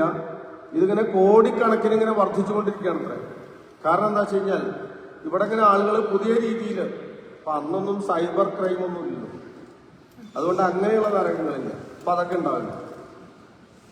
ഓരോ തവണ ഓരോ സമയത്തും പുതിയ പാപങ്ങൾ ആൾക്കാർ കണ്ടെത്തുമ്പോൾ അവിടെ നരകങ്ങളും റെഡിയാവുന്നുണ്ട്, പുതിയ നരകം. അങ്ങനെയാണ് അതിന്റെ ഒരു സെറ്റപ്പ്. അപ്പൊ ഇങ്ങനെ ഒക്കെ പറഞ്ഞ് ആ സ്കന്ധം അവസാനിപ്പിക്കുകയാണ്. എന്താ പറയണത്? ഇതാണ് ഭഗവാന്റെ സ്ഥൂലമായിട്ടുള്ള ശരീരം. ഈ 14 ലോകങ്ങളും എല്ലാം അടങ്ങുന്നത് ഭഗവാന്റെ സ്ഥൂല ശരീരമാണ്. സ്ഥൂലം വപു സകല ജീവ നികായധാമ എന്നാണ്. ഈ സ്ഥൂല ശരീരത്തിലാണ് സകല ജീവികളും വസിക്കുന്നത് എന്ന് പറയാം. ഇത്രയും കേട്ടപ്പോൾ പരീക്ഷത്തിന് നരകം അതികഠിനമാണ്. ഇതിപ്പോ എന്ത് ചെയ്താലും ചെറിയ അബദ്ധമൊക്കെ എല്ലാവർക്കും പറ്റില്ലേ? അങ്ങനെ അബദ്ധം പറ്റിക്കഴിഞ്ഞാൽ അപ്പൊ നരകത്തിൽ പോകണമെന്ന് പറഞ്ഞാലോ? മൈത്രേയ മഹർഷി നമ്മളത് സൂചിപ്പിച്ചില്ല. 3-ാമത്തെ സ്കന്ധത്തിലെ വിതുരൻ ചെന്നപ്പോഴേ വിതുരൻ വലിയ വലിയ ചോദ്യങ്ങളൊക്കെ ചോദിച്ചല്ലോ. അപ്പൊ മൈത്രേയം പറയാണ്, വെറുതെ അല്ല അങ്ങ് ചോദിച്ചത്. അങ്ങ് ആരാണ് സത്യത്തിൽ? യമനാണ്, ധർമ്മരാജാവാണ്. ധർമ്മരാജാവിന്റെ അവതാരമാണ് വിതുരൻ. അവതാരം എന്ന് പറയാൻ പറ്റില്ല, ശാപം കിട്ടി ജനിച്ചതാണ്. ഒരു ഋഷി നരകത്തിൽ വരെയുണ്ടായി. യമന്റെ ആൾക്കാർ പിടിച്ചുകൊണ്ടുവന്നതാണ് മഹാനായിട്ടുള്ള ഒരു ഋഷിയെ. അദ്ദേഹത്തിന്റെ ഓർമ്മയിൽ നാമം ജപിച്ചിരിക്കൽ തന്നെ ഉണ്ടായിട്ടുണ്ട്. അപ്പൊ ഇവിടെ വന്നപ്പോ ചോദിച്ചു, ഈ യമനോട് ചോദിച്ചു, എന്തിനാ എന്നെ കൊണ്ടുവന്നെന്ന് ചോദിച്ചു. മാണ്ഡവ്യൻ എന്നാണ് ഋഷിയുടെ പേര്. അപ്പൊ മാണ്ഡവ്യൻ ചോദിച്ചു, എന്തിനാ എന്നെ അങ്ങോട്ട് കൊണ്ടുവന്നേക്കുന്നത്? എന്റെ ഓർമ്മയിൽ ഞാനൊരു പാപം ചെയ്തിട്ടില്ല. അപ്പോ ഇദ്ദേഹം ചിത്രഗുപ്തൻ, അദ്ദേഹത്തിന്റെ കണക്ക് തെറ്റില്ല എന്നാണ്. അപ്പൊ ചിത്രഗുപ്തന്റെ എന്താ പറയുക, ആ പുസ്തകമൊക്കെ ഉണ്ട്. അല്ലെങ്കിൽ യമന് വേണമെങ്കിൽ ഒന്ന് അടിച്ചാൽ കിട്ടുമായിരിക്കും ചിത്രഗുപ്തന്റെ ഡാറ്റ. അത് നോക്കിയോ, പറഞ്ഞു. അല്ല, അങ്ങനെയല്ല, അങ്ങ് ശരിയാണ്, അങ്ങയുടെ ഓർമ്മയിൽ അങ്ങ് ഒന്നും ചെയ്തിട്ടില്ല. പക്ഷെ അങ്ങക്ക് ഓർമ്മ വയ്ക്കുന്നതിന് മുമ്പ് അങ്ങക്കൊരു ഹോബി ഉണ്ടായിരുന്നു. എന്താ ഹോബി? ചെറിയ ഇങ്ങനെ ഈ എന്താ പറയാ, ചെറിയ ജന്തുക്കളുണ്ടല്ലോ, ശലഭങ്ങള്, ഇവയൊക്കെ പിടിച്ചിട്ട് ഇങ്ങനെ എന്താ പറയാ, സൂചി നൂല് കൊടുത്തിട്ട് ഇങ്ങനെ കോർക്കും. അപ്പോ ഇവിടെ എന്താന്ന് വെച്ച് കഴിഞ്ഞാൽ ഈ തട്ടിക്കഴിക്കലൊന്നുമില്ല. കുറെ പുണ്യുണ്ട്, കുറച്ച് പാപമേ ഉള്ളൂ. എന്നാ പുണ്യത്തിൽ നിന്ന് ഈ പാപം കുറച്ചും കൂടി ബാക്കി, അങ്ങനെ പറ്റില്ല. അഡ്ജസ്റ്റ്മെന്റ് ഇല്ല എന്നർത്ഥം. വേറെ അനുഭവിക്കണം. ഇതാണ് നരകത്തിലെ അവരുടെ നീതി, അങ്ങനെയാണ്. അപ്പൊ അതുകൊണ്ട് അങ്ങക്ക് അതിനുള്ള ശിക്ഷ അനുഭവിച്ചേ പറ്റും. പുണ്യമൊക്കെ ഉണ്ട് അങ്ങ് വലിയ ഋഷിയൊക്കെയാണ് സമ്മതിച്ചു. അപ്പോ ഇതൊക്കെ എങ്ങനെയാന്ന് വെച്ച് കഴിഞ്ഞാൽ ഇവിടെ വന്നിട്ട് നേരെ ശൂലത്തുമ്മ കയറ്റേണ്ടായത്. മാണ്ഡവ്യൻ ശൂലത്തുമ്മ കിടക്കുകയാണ്. എന്നിട്ടാണ് ഈ സംഭാഷണം. അപ്പൊ ആ അവസരത്തിൽ മാണ്ഡവ്യൻ ശപിച്ചു, അങ്ങ് ഇവിടെ ഇങ്ങനെ ഇരുന്നിട്ട് ശിക്ഷ വിധിച്ചാൽ മതി. അങ്ങക്ക് അറിയില്ല അവിടെ ജനിച്ചാലുള്ള ജനങ്ങളുടെ ഓരോരോ തത്രപ്പാട്. അപ്പൊ അങ്ങക്കത് മനസ്സിലാവണം. ഒരിക്കലെങ്കിലും അങ്ങ് അത് അനുഭവിക്കണം. അതുകൊണ്ട് അങ്ങ് ആ ഭൂമിയിൽ വന്ന് മനുഷ്യനായിട്ട് ജനിക്കട്ടെ എന്ന് ശപിച്ചതാ. മാണ്ഡവ്യശാപാൽ, വിതുരനായിട്ട് ജനിച്ചത് യമൻ.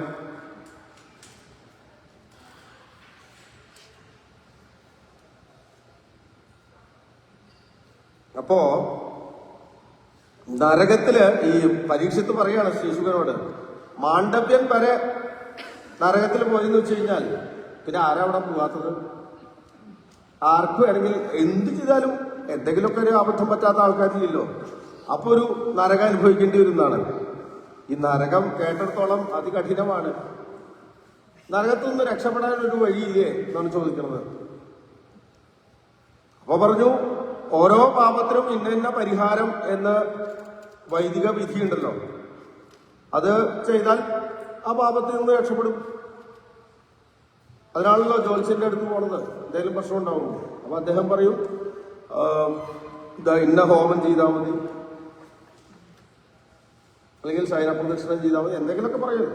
അങ്ങനെ കുറെ ഉണ്ടല്ലോ പരിഹാരങ്ങള്. അപ്പൊ പരീക്ഷത്ത് ബുദ്ധിമാനാണ്. പരീക്ഷത്ത് പറഞ്ഞു അല്ല അങ്ങനെയല്ല, ഇതിപ്പോ ജോത്സ്യന്റെ അടുത്ത് പോയി തുടങ്ങിയ ആൾക്കാര് പിന്നെ നിർത്തുന്നത് കണ്ടിട്ടില്ല. ഒരു തവണ പോയിച്ചാൽ അവർക്ക് എന്തെങ്കിലും പരിഹാരം ചെയ്ത് ചെറിയൊരു അനുഭവം ഉണ്ടായില്ല, പിന്നെ അവർ വിടില്ല. എന്തു വന്നാലും പോകും. പിന്നെ എല്ലാത്തിനും സംശയമാണ്. പിന്നെ അദ്ദേഹം പറയണതിനനുസരിച്ച് ചലിക്കുന്ന പാവയായിട്ട് മാറും ജോത്സ്യൻ. അങ്ങനെയാണ് കണ്ടുവരുന്നത്. അതായത് ഇതൊരു ആത്യന്തിക പരിഹാരമല്ല. ആത്യന്തിക പരിഹാരം ഇതുകൊണ്ടൊന്നും ഉണ്ടാവും എന്ന് തോന്നുന്നില്ല, അങ്ങനെ കണ്ടുവരുന്നില്ല. ഞാൻ ചോദിക്കുന്നത് ആത്യന്തിക പരിഹാരം എന്തുകൊണ്ടുണ്ടാവും എന്നാണ്. ശേഷുവൻ പറഞ്ഞു അത് ശരിയാണ്. കർമ്മണ കർമ്മനിർഹാര ആത്യന്തിക ഇഷ്യത്. കർമ്മം കൊണ്ട് മറ്റൊരു കർമ്മത്തിന്റെ ഫലത്തെ ഇല്ലാതെയാക്കാൻ പറ്റില്ല. അപ്പൊ കർമ്മമല്ലാത്തതിനെ കൊണ്ടേ ഇല്ലാതെയാക്കാൻ പറ്റും. ഒരു കർമ്മം ചെയ്ത് മറ്റൊരു കർമ്മത്തിന്റെ ഫലത്തെ ഇല്ലാതെയാക്കി കഴിഞ്ഞാൽ ഈ കർമ്മത്തിന്റെ ഇതിലും എന്തെങ്കിലും കർമ്മമാണല്ലോ, അപ്പൊ അതിൽ എന്തെങ്കിലും ഒരു ന്യൂനത ഉണ്ടാവും, അല്ലെങ്കിൽ എന്തെങ്കിലും ഒരു പ്രശ്നം ഉണ്ടാവും. അപ്പൊ അതിന്റെ ഫലം അനുഭവിക്കാൻ അങ്ങനെയാണ് വേറെ പ്രശ്നം. ആ പൂജ ചെയ്തത് ശരിയായില്ല, പുലിവാലായിട്ട് പൂജ ചെയ്യണത് നമ്മള് വേറെ ഒന്നും നേരെയാക്കാൻ വേണ്ടിയില്ല. അപ്പൊ പൂജയിൽ ചെറിയ അബദ്ധം പറ്റിയത്, അപ്പൊ അതിന്റെ പരിഹാരം ഇങ്ങനെ ഒന്ന് തുടങ്ങിക്കഴിഞ്ഞാൽ പിന്നെ പ്രശ്നം. അപ്പൊ അതാണ് പറയണത്. അപ്പൊ ഈ പറയാ കർമ്മം അങ്ങനെയാണ്. കർമ്മം തുടങ്ങിക്കഴിഞ്ഞാൽ അവസാനമില്ല, കർമ്മത്തിൽ അവസാനമില്ല. എവിടെ അവസാനിക്കുക? സർവം കർമ്മ ജ്ഞാനേ പരിസമാപ്യതേ എന്ന് ഭഗവാൻ ഗീതയിൽ. എവിടെ അവസാനിക്കുക കർമ്മം? ജ്ഞാനത്തിലാണ് അവസാനിക്കുക. അറിയേണ്ടത് അറിയണം, അറിഞ്ഞാൽ അവസാനിക്കും കർമ്മം. ഇവിടെ പറയുന്നത് എന്താ? ഭക്തി. ജ്ഞാനം തന്നെ ഭക്തി. അതുകൊണ്ട് പരീക്ഷത്തിനോട് പറയാണ്, കേചിൽ കേവലയാ ഭക്ത്യാ വാസുദേവ പരായണ അഖന്ധുന്വന്തികാർസ്നേന നീഹാരമിവ ഭാസ്കര. ഭക്തി കൊണ്ടേ ഈ സർവപാപങ്ങളും ഇല്ലാതെയാവുള്ളൂ. ഭഗവാനിൽ അടിയുറച്ച ഭക്തി ഉണ്ടായി കഴിഞ്ഞാൽ, ഭഗവാൻ ഹൃദയത്തിൽ അങ്ങനെ സ്ഫുരിക്കാൻ തുടങ്ങിക്കഴിഞ്ഞാൽ സർവപാപങ്ങളും നശിക്കും.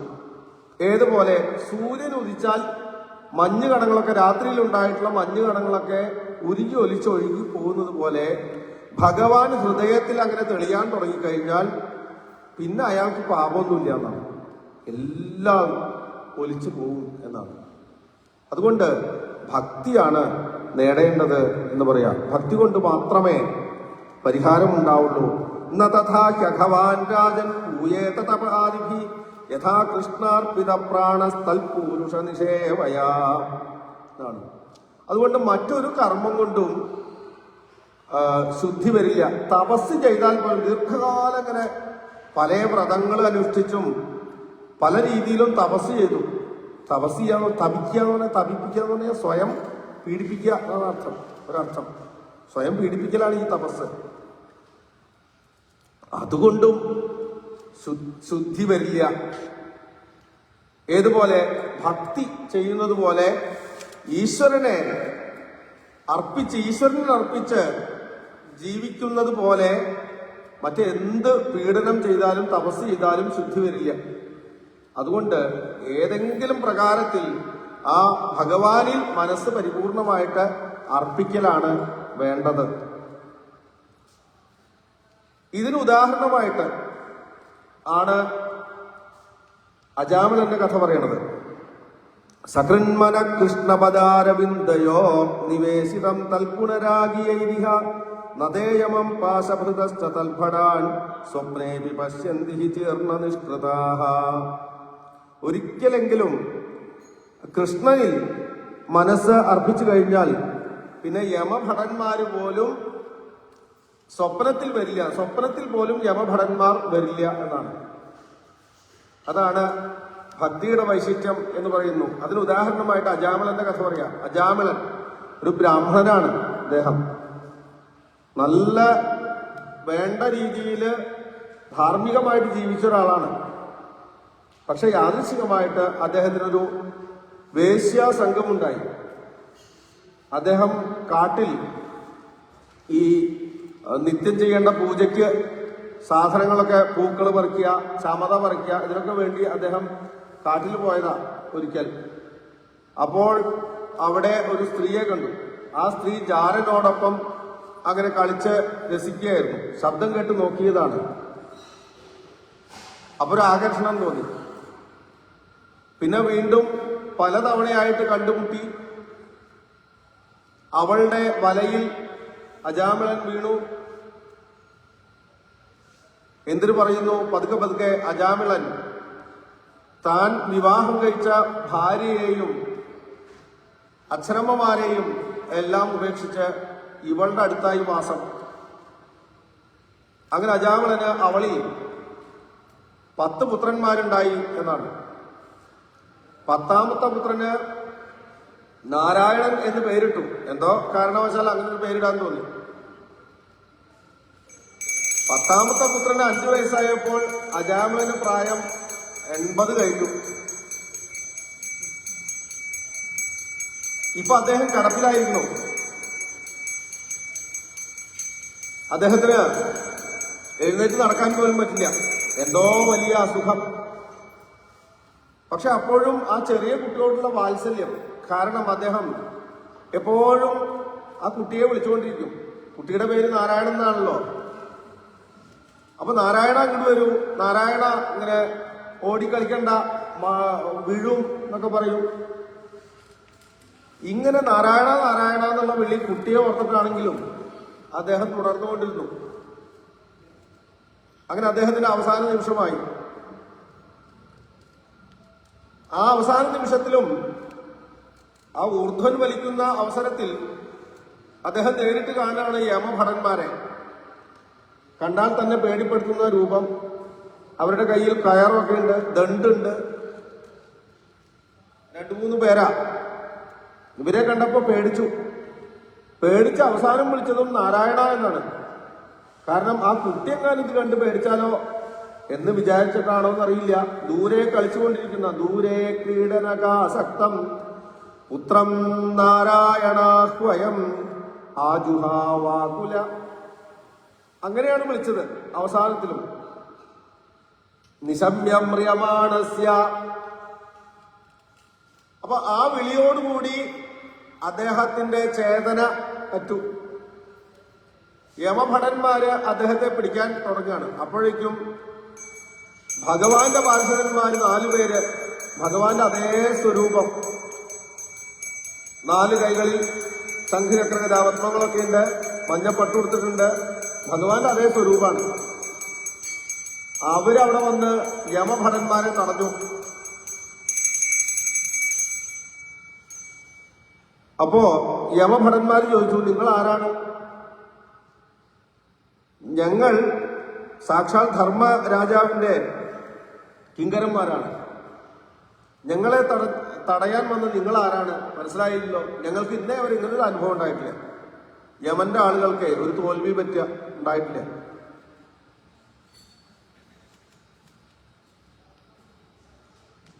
ആളുകള് ഈ യമനെ പറ്റിക്കാൻ വേണ്ടി ഒക്കെ ശ്രമിച്ച കഥയൊക്കെ ഉണ്ട്. പക്ഷെ യമന് അങ്ങനെ അബദ്ധമൊന്നും പറ്റിയിട്ടില്ല. കൃത്യ സമയമൊക്കെ ആൾക്കാരെ എങ്ങനെ ശ്രമിച്ചാലും അദ്ദേഹം നിശ്ചയിച്ച സമയത്ത് കൊണ്ടുപോകും. ആദ്യമായിട്ടാണ് യമന്റെ ഭടന്മാർക്ക് ഇങ്ങനൊരു അബദ്ധം പറ്റണം. നിങ്ങൾ ആരാ മനസ്സിലായില്ലല്ലോ എന്നവര്. അപ്പൊ വിഷ്ണുവിന്റെ പാർഷദന്മാര് പറഞ്ഞു, ഞങ്ങൾ ആരാണെന്നുള്ളത് പറയാം, പക്ഷെ അതിനു മുമ്പ് ഇദ്ദേഹത്തിനെ നിങ്ങളെ എന്ത് കാരണവശാലാണ് കൊണ്ടുപോകുന്നത്? ഞങ്ങളുടെ കണക്കനുസരിച്ച് ഇദ്ദേഹം പുണ്യവാനാണ്. കാരണം അന്തേ നാരായണ സ്മൃതി, അങ്ങനെയല്ലേ? അന്ത്യത്തിൽ നാരായണനെ സ്മരിച്ചു കഴിഞ്ഞാൽ മുക്തി, അതാണല്ലോ. അയാൾക്ക് പിന്നെ എങ്ങനെയാണ് നരകത്തിൽ പോകാൻ സാധിക്കുക? നിങ്ങൾ എങ്ങനെയാണ് നരകത്തിൽ കൊണ്ടുപോവുക? അപ്പൊ എന്താണ് നിങ്ങളുടെ കണക്കനുസരിച്ച് ഇദ്ദേഹം ചെയ്തിട്ടുള്ള കാര്യങ്ങൾ പറയൂ. അപ്പൊ അവര് വലിയ ലിസ്റ്റ് പ്രമാണം അനുസരിച്ച് പറഞ്ഞു. ഇതാ ഒരു ജീവൻ ചെയ്യുന്ന കാര്യങ്ങൾക്ക് കുറെ സാക്ഷികളുണ്ടത്രേ, 10-12 സാക്ഷികളുണ്ടത്രേ. സൂര്യൻ സാക്ഷിയാണ്, ചന്ദ്രൻ സാക്ഷിയാണ്, അഗ്നി സാക്ഷിയാണ്, ഭൂമി സാക്ഷിയാണ്. ഓരോ സമയത്ത് ഓരോരുത്തരൊക്കെയാണ് ഓരോ കാര്യത്തിനും സാക്ഷി. അപ്പൊ ആളുകൾക്ക് പറ്റിക്കാനൊന്നും പറ്റില്ല, യമനെ പറ്റിക്കാൻ പറ്റില്ല. കാരണം യമന് കണക്ക് കൊടുക്കുന്ന ആൾക്കാരാ ഇവരൊക്കെ. സൂര്യൻ പകല്, രാത്രി ചന്ദ്രനുണ്ട് അല്ലെങ്കിൽ അഗ്നിയുണ്ട്. ഇവരൊക്കെ കണക്ക് കൃത്യമായിട്ട് അവിടെ എത്തിക്കും. ഭയങ്കര സിസ്റ്റമാണ്. അങ്ങനെ പറ്റിക്കാനൊന്നും പറ്റില്ല. അതുകൊണ്ട് അവരുടെ കയ്യിലുണ്ട് കൃത്യമായിട്ട് ഡാറ്റാസ്. ഇന്ന സമയത്ത് ഇയാൾ ഇന്ന ദിവസം ഇന്ന സമയത്ത് ഇതാ ഈ സ്ത്രീയുടെ അടുത്ത് പോയി. കൃത്യമാണ് കാര്യങ്ങൾ. അപ്പോ വിഷ്ണുവിന്റെ പാർഷദന്മാർ പറഞ്ഞു അതൊക്കെ ഞങ്ങൾ സമ്മതിച്ചു. പക്ഷെ നിങ്ങളെന്താ അവസാനത്തെ കാര്യം പറയാത്തത്? അവസാനം അദ്ദേഹം നാരായണ എന്ന് വിളിച്ചില്ലേ, ഭഗവാന്റെ നാമം വിളിച്ചില്ലേ? അപ്പൊ യമന്റെ ഭടന്മാര് പറഞ്ഞു അതും ഭഗവാന്റെ നാമമൊന്നുമല്ല, അത് അദ്ദേഹം ആ മകനെ വിളിച്ചതാണ്. നിങ്ങളെ പറ്റിച്ചു. നിങ്ങൾ വിചാരിച്ചു ഭഗവാനെ വിളിച്ചാന്ന് വിചാരിച്ചിട്ടാണോ വന്നത്? ഇങ്ങേര് മകനെ വിളിച്ചതാണ്. നിങ്ങൾ എന്തിനാണ് ഓടിപ്പോകുന്നത്? യമന്റെ ഭടന്മാര് ചോദിക്കുകയാണ്. അപ്പൊ അവര് പറഞ്ഞു അപ്പൊ നിങ്ങൾക്ക് പഠനം പൂർത്തിയായിട്ടില്ല. നിങ്ങള് ധർമ്മരാജാവിന്റെ ശിഷ്യന്മാരാണെന്ന് പറയുന്നത്. ധർമ്മം മുഴുവൻ അറിയണവരാണ് എന്നാണ് നിങ്ങൾ ധരിച്ചിരിക്കുന്നത്. ഇങ്ങനെയാണോ ധർമ്മശാസ്ത്രം? നിങ്ങൾക്ക് ഈ ഭഗവാന്റെ നാമത്തിന്റെ മാഹാത്മ്യം അറിയില്ലേ? സാങ്കേത്യം പാരിഹാസ്യം വാ സ്തോഭം ഹേളനമേവ വാ വൈകുണ്ഠനാമഗ്രഹണം അശേഷാഘഹരം പരം. ഇതാണ് സാങ്കേത്യം. സംഗതിവശാൽ, ഒരു സന്ദർഭവശാൽ വിളിച്ചതാവാം, പരിഹസിക്കാൻ വേണ്ടി നാമം പറഞ്ഞതാവും. കണ്ടില്ലേ വലിയ ഭക്ത എന്താ ഉള്ള കൈതിരിപ്പെന്നറിയോ? ഇപ്പൊ നാരായണ നാരായണ നാരായണ എന്ന് പറഞ്ഞിട്ട് അല്ലെങ്കിൽ ആ ഭാഗവതം കേൾക്കാൻ വേണ്ടി പോയിരിക്കുക. അവിടെ ചെന്ന് വലിയ ഭജന. സാങ്കേത്യം പാരിഹാസ്യം വാ സ്തോഭം ഹേളനമേവ വാ. ഇങ്ങനെ പലതരത്തിലാവാം. ദുഃഖം കൊണ്ട് പറഞ്ഞു പോവാം, പല രീതിയിലാവാം. ഏതെങ്കിലും പ്രകാരത്തിൽ വൈകുണ്ഠ നാമഗ്രഹണം, വൈകുണ്ഠന്റെ നാമഗ്രഹണം ഉണ്ടായോ? ഭഗവാന്റെ നാമം ജപിച്ചുവോ? അശേഷ ആഘഹരം, അപ്പ നശിച്ചു അതുവരെ ചെയ്ത എല്ലാ പാപങ്ങളും എന്നാണ്. ഇതാണ് പ്രമാണം. നിങ്ങൾക്ക് സംശയമുണ്ടെങ്കിൽ നിങ്ങളുടെ രാജാവിനോട് പോയി ചോദിച്ചോളൂ, യമധർമ്മനോട് പോയി ചോദിച്ചോളൂ. ഇവർക്ക് മറുപടി ഇല്ലാണ്ടായി. അങ്ങനെ ഇവര് തിരിച്ചു പോന്നു. അജാമലൻ ഇതൊക്കെ കേട്ട് കിടക്കുകയായിരുന്നു. അദ്ദേഹം ആ വക്കത്താണ്. പോയോ? പോയി. പോയില്ലേ? പോയില്ല. ഇങ്ങനൊരു അവസ്ഥയിലായിരുന്നു. അപ്പോ ശരിക്ക് അവധി കഴിഞ്ഞതാണ്. ജീവൻ തിരിച്ചു കിട്ടി. എന്ത് കാരണം? പുത്രനെ ഓർത്ത് ഒരു നാരായണ എന്ന് ജപിച്ചു. ഈ സംഭാഷണമൊക്കെ കേൾക്കുകയും ചെയ്തു. ഈ ഒറ്റ ശ്ലോകം അല്ലാണ്ട് കുറെ പറയുന്നുണ്ട്. ഇതൊന്നും നമുക്ക് പറയാൻ സാധിക്കില്ല. എന്തായാലും അജാമിളന് ഇതൊക്കെ കേട്ടപ്പോൾ അദ്ദേഹം പശ്ചാത്തപിച്ചു. താൻ നല്ലൊരു ജന്മം കിട്ടിയിട്ട് എല്ലാ ധർമ്മവും കളഞ്ഞു കുളിച്ച് എത്ര ദുരാചാരിയായിട്ടാണ് ജീവിച്ചത്. ഭഗവാൻ എത്ര കരുണാമയനാണ്. അബദ്ധത്തിൽ ഭഗവാനെ ഞാൻ സ്മരിച്ചിട്ടേയില്ല. പുത്രനെ ഓർത്ത് ഭഗവാന്റെ നാമമാണെന്നേ ഉള്ളൂ. പുത്രനെ ഓർത്ത് നാരായണാന്ന് ജപിച്ചപ്പോൾ ഭഗവാൻ അത് വരവ് വെച്ച് തന്നെ മൃത്യുപാശത്തിൽ നിന്ന് രക്ഷിച്ചു. ഭഗവാൻ തീർച്ചയായിട്ടും എത്ര കരുണയുള്ള ആളാണ്. ഈ ഭഗവാനെ മറന്നിട്ടാണല്ലോ ഞാൻ ജീവിതകാലം പല ദുഷ്കർമ്മങ്ങളും ചെയ്ത് കഴിച്ചുകൂട്ടിയത് എന്ന് പശ്ചാത്തപിച്ചുകൊണ്ട് ഇനി ഞാൻ ഒരിക്കലും ഭഗവാനെ മറക്കില്ല എന്ന് നിശ്ചയിച്ച അദ്ദേഹം ഗംഗാതീരത്ത് 12 വർഷം അദ്ദേഹം നിരന്തരം ഭജനം ചെയ്ത് മുക്തി അടഞ്ഞു എന്നാണ് അജാമിളന്റെ കഥ.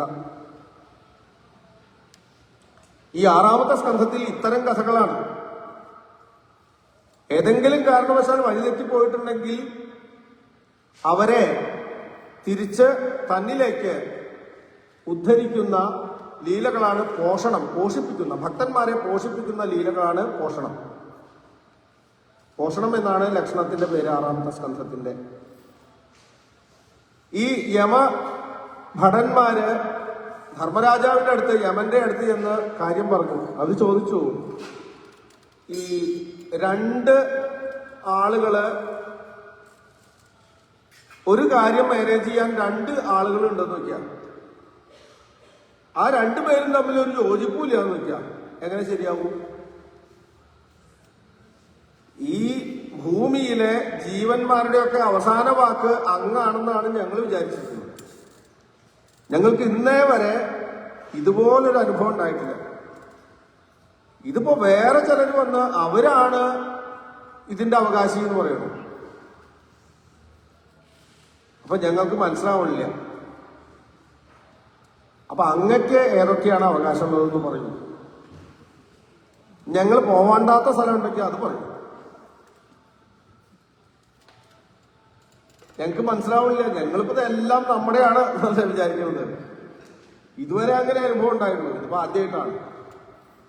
അപ്പോഴാണ് ധർമ്മരാജാവ് പറയണത്, നിങ്ങളുടെ കുറ്റമല്ല, ഈ ലോകത്ത് ആകെ 10-12 പേർക്കേ അറിയുള്ളൂ.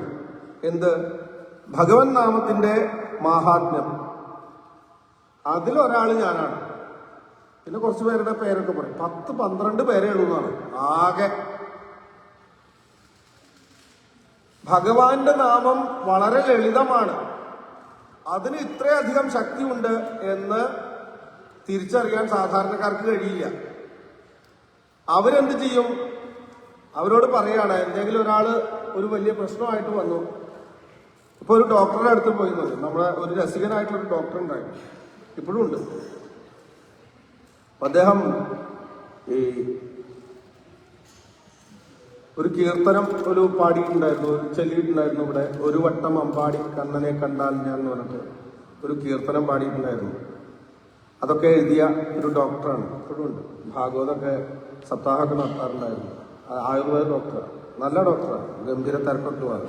അദ്ദേഹത്തിന് കുറച്ച് കഴിഞ്ഞപ്പോൾ ഈ ചികിത്സയൊക്കെ നിർത്താറുണ്ട് പോയി. അപ്പൊ അദ്ദേഹം എന്താ ചെയ്യാന്ന് വെച്ച് കഴിഞ്ഞാൽ, ഈ ആളുകളിങ്ങനെ കാണാൻ വന്നു കഴിഞ്ഞാൽ, വലിയ കാശൊക്കെ ഉള്ള ആൾക്കാരാന്ന് വെച്ച് കഴിഞ്ഞാൽ വന്നു കഴിഞ്ഞാൽ അദ്ദേഹം എന്ത് ചെയ്യും? ഒരു രാസ്നാദി പൊടിയോ എന്തെങ്കിലും ചെറിയ ഒരു 5 ഉറുപ്പിക്ക് കിട്ടണ എന്തെങ്കിലും സാധനം ഇത് കഴിച്ചാൽ മതി പറഞ്ഞു. പിന്നെ ഈ വഴിക്ക് വരില്ല. അവര് വിചാരിക്കണത് വലിയ വലിയ സ്കാനിങ് നടത്തണം, അത് നടത്തണം, ഇത് നടത്തണം. അങ്ങനെ കുറച്ച് കാശ് ചെലവാകുന്ന കാര്യമാണെങ്കിൽ, കുറച്ച് ബുദ്ധിമുട്ടുള്ള കാര്യമാണെങ്കിൽ നല്ല ഡോക്ടറാന്ന് പറയും. മറ്റേതെന്താ വെച്ച് കഴിഞ്ഞാൽ കാര്യമൊന്നുമില്ല. അങ്ങനെയൊക്കെ സൂത്രം ചെയ്യും. അങ്ങേര് പറയണത്, അങ്ങൊരു സർക്കാർ ഡോക്ടറായിരുന്നു, റിട്ടയർ ചെയ്തതാണ്. സർക്കാരിന്റെ ആശുപത്രിയിൽ ആകെ ഒരു വെള്ളം ഉണ്ടാവും, ഒരു ഗുളിക ഉണ്ടാവും. ഇത് വെച്ചിട്ട് വേണം എല്ലാവരും ചികിത്സിക്കാൻ. ആൾക്കാർക്ക് രോഗം മാറുന്നുണ്ട്. അത്രേ ഉള്ളൂ. ഒരു വെള്ളം ഉണ്ടാവും, ഒരു ഗുളിക ഉണ്ടാവും. എന്ത് രോഗം വന്നാലും കമ്പൗണ്ടറോട് പറയും, അയാള് കൊടുക്കുക, ആൾക്കാർക്ക് രോഗം മാറുകയും ചെയ്യും.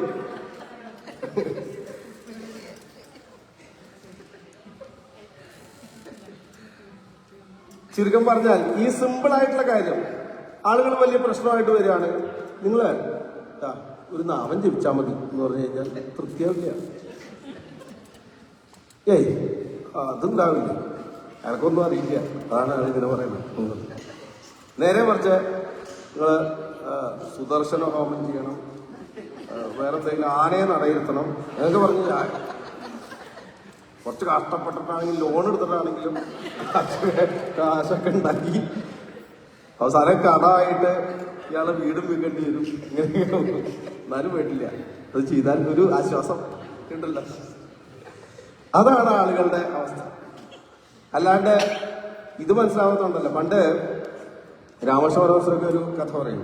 ഒരു ഗുരുനാഥൻ ഉണ്ടായിരുന്നു. ആ ഗുരുനാഥന് ശിഷ്യന്മാരുണ്ട്. അപ്പോൾ ഒരു ദിവസം ഗുരുനാഥൻ സ്ഥലത്തില്ല, ഒരു ശിഷ്യൻ പറയുന്നു. അപ്പോൾ ഇതുപോലെ ആരോ ഒരു വഴിപോക്കൻ അല്ലെങ്കിൽ ഒരു ദുഃഖം അനുഭവിക്കുന്ന ഒരാള് ഒരു ദുഃഖശമനത്തിന് വേണ്ടിയിട്ട് എന്തെങ്കിലും ഒരു പരിഹാരം അന്വേഷിച്ചു വന്നു.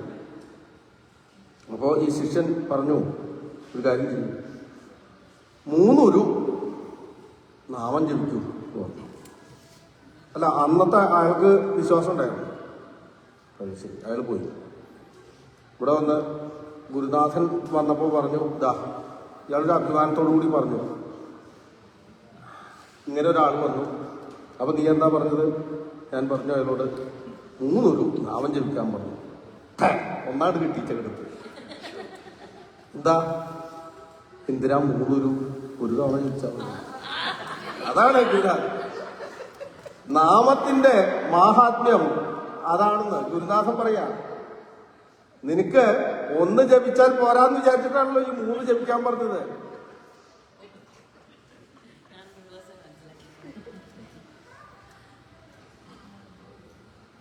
അതാണത്രേ നാമത്തിന്റെ മാഹാത്മ്യം. ഇത് തിരിച്ചറിയില്ല, കുറ്റല്ല. നമുക്കിപ്പോ ചിരിക്കല്ലേ, പറയുമ്പോഴും ചിരി, കേൾക്കുമ്പോഴും ചിരി, ഇങ്ങനെയുള്ള. അതാണ് നാമത്തിന്റെ മാഹാത്മ്യം. നമുക്കറിയാൻ പറ്റില്ല. അതാണ് യമൻ പറയണത്. ഞങ്ങൾ ആകെ 12 പേരേ ഉള്ളൂ. അതിലൊരാൾ ശുഗനാണ്, ഒരാൾ ഞാനാണ്. പക്ഷേ ഇതാണ് നാമത്തിന്റെ മാഹാത്മ്യം. അത് അറിഞ്ഞിട്ട് വേണമെന്നില്ല, അറിയാതെ വേണമെന്നില്ല, പരിഹാസമായിട്ടാവാം, അല്ലെങ്കിൽ ഏതെങ്കിലും ഒരു സമയത്ത് അറിയാതെ പറഞ്ഞു പോയതാവാം. എങ്ങനെയായാലും ഭഗവാന്റെ നാമം ജപിച്ചാൽ അയാളുടെ അടുത്തേക്ക്, ഭഗവാന്റെ നാമം ഒരിക്കലെങ്കിലും ജപിച്ച ഒരാളുടെ അടുത്തേക്ക് നിങ്ങൾ പോണ്ട. അതാണ് ഇനി നിങ്ങൾക്കുള്ള ഇൻസ്ട്രക്ഷൻ. ഒരിക്കലും ഭഗവാനെ സ്മരിക്കാത്തവര്, ഒരിക്കലും ഭഗവാന്റെ നാമം ജപിക്കാത്തവര്, അവരിൽ മാത്രമാണ് എനിക്ക് അധികാരമുള്ളത്. ഭഗവത് ഭക്തന്മാരിൽ എനിക്കൊരു അധികാരവുമില്ല. അതുകൊണ്ട് ഭക്തന്മാരെ നിങ്ങൾ സ്പർശിക്കരുത് എന്ന് പറയാണ്. ഭക്തിയുടെ മാഹാത്മ്യം, ഭഗവത് നാമത്തിന്റെ മാഹാത്മ്യം ഒക്കെയാണ് പറഞ്ഞത്. ഏതായാലും തുടർന്നുള്ള ഭാഗങ്ങൾ നമുക്ക് ദീപാരാധനയ്ക്ക് ശേഷം കേൾക്കാം. സർവത്ര ഗോവിന്ദനാമ സങ്കീർത്തനം.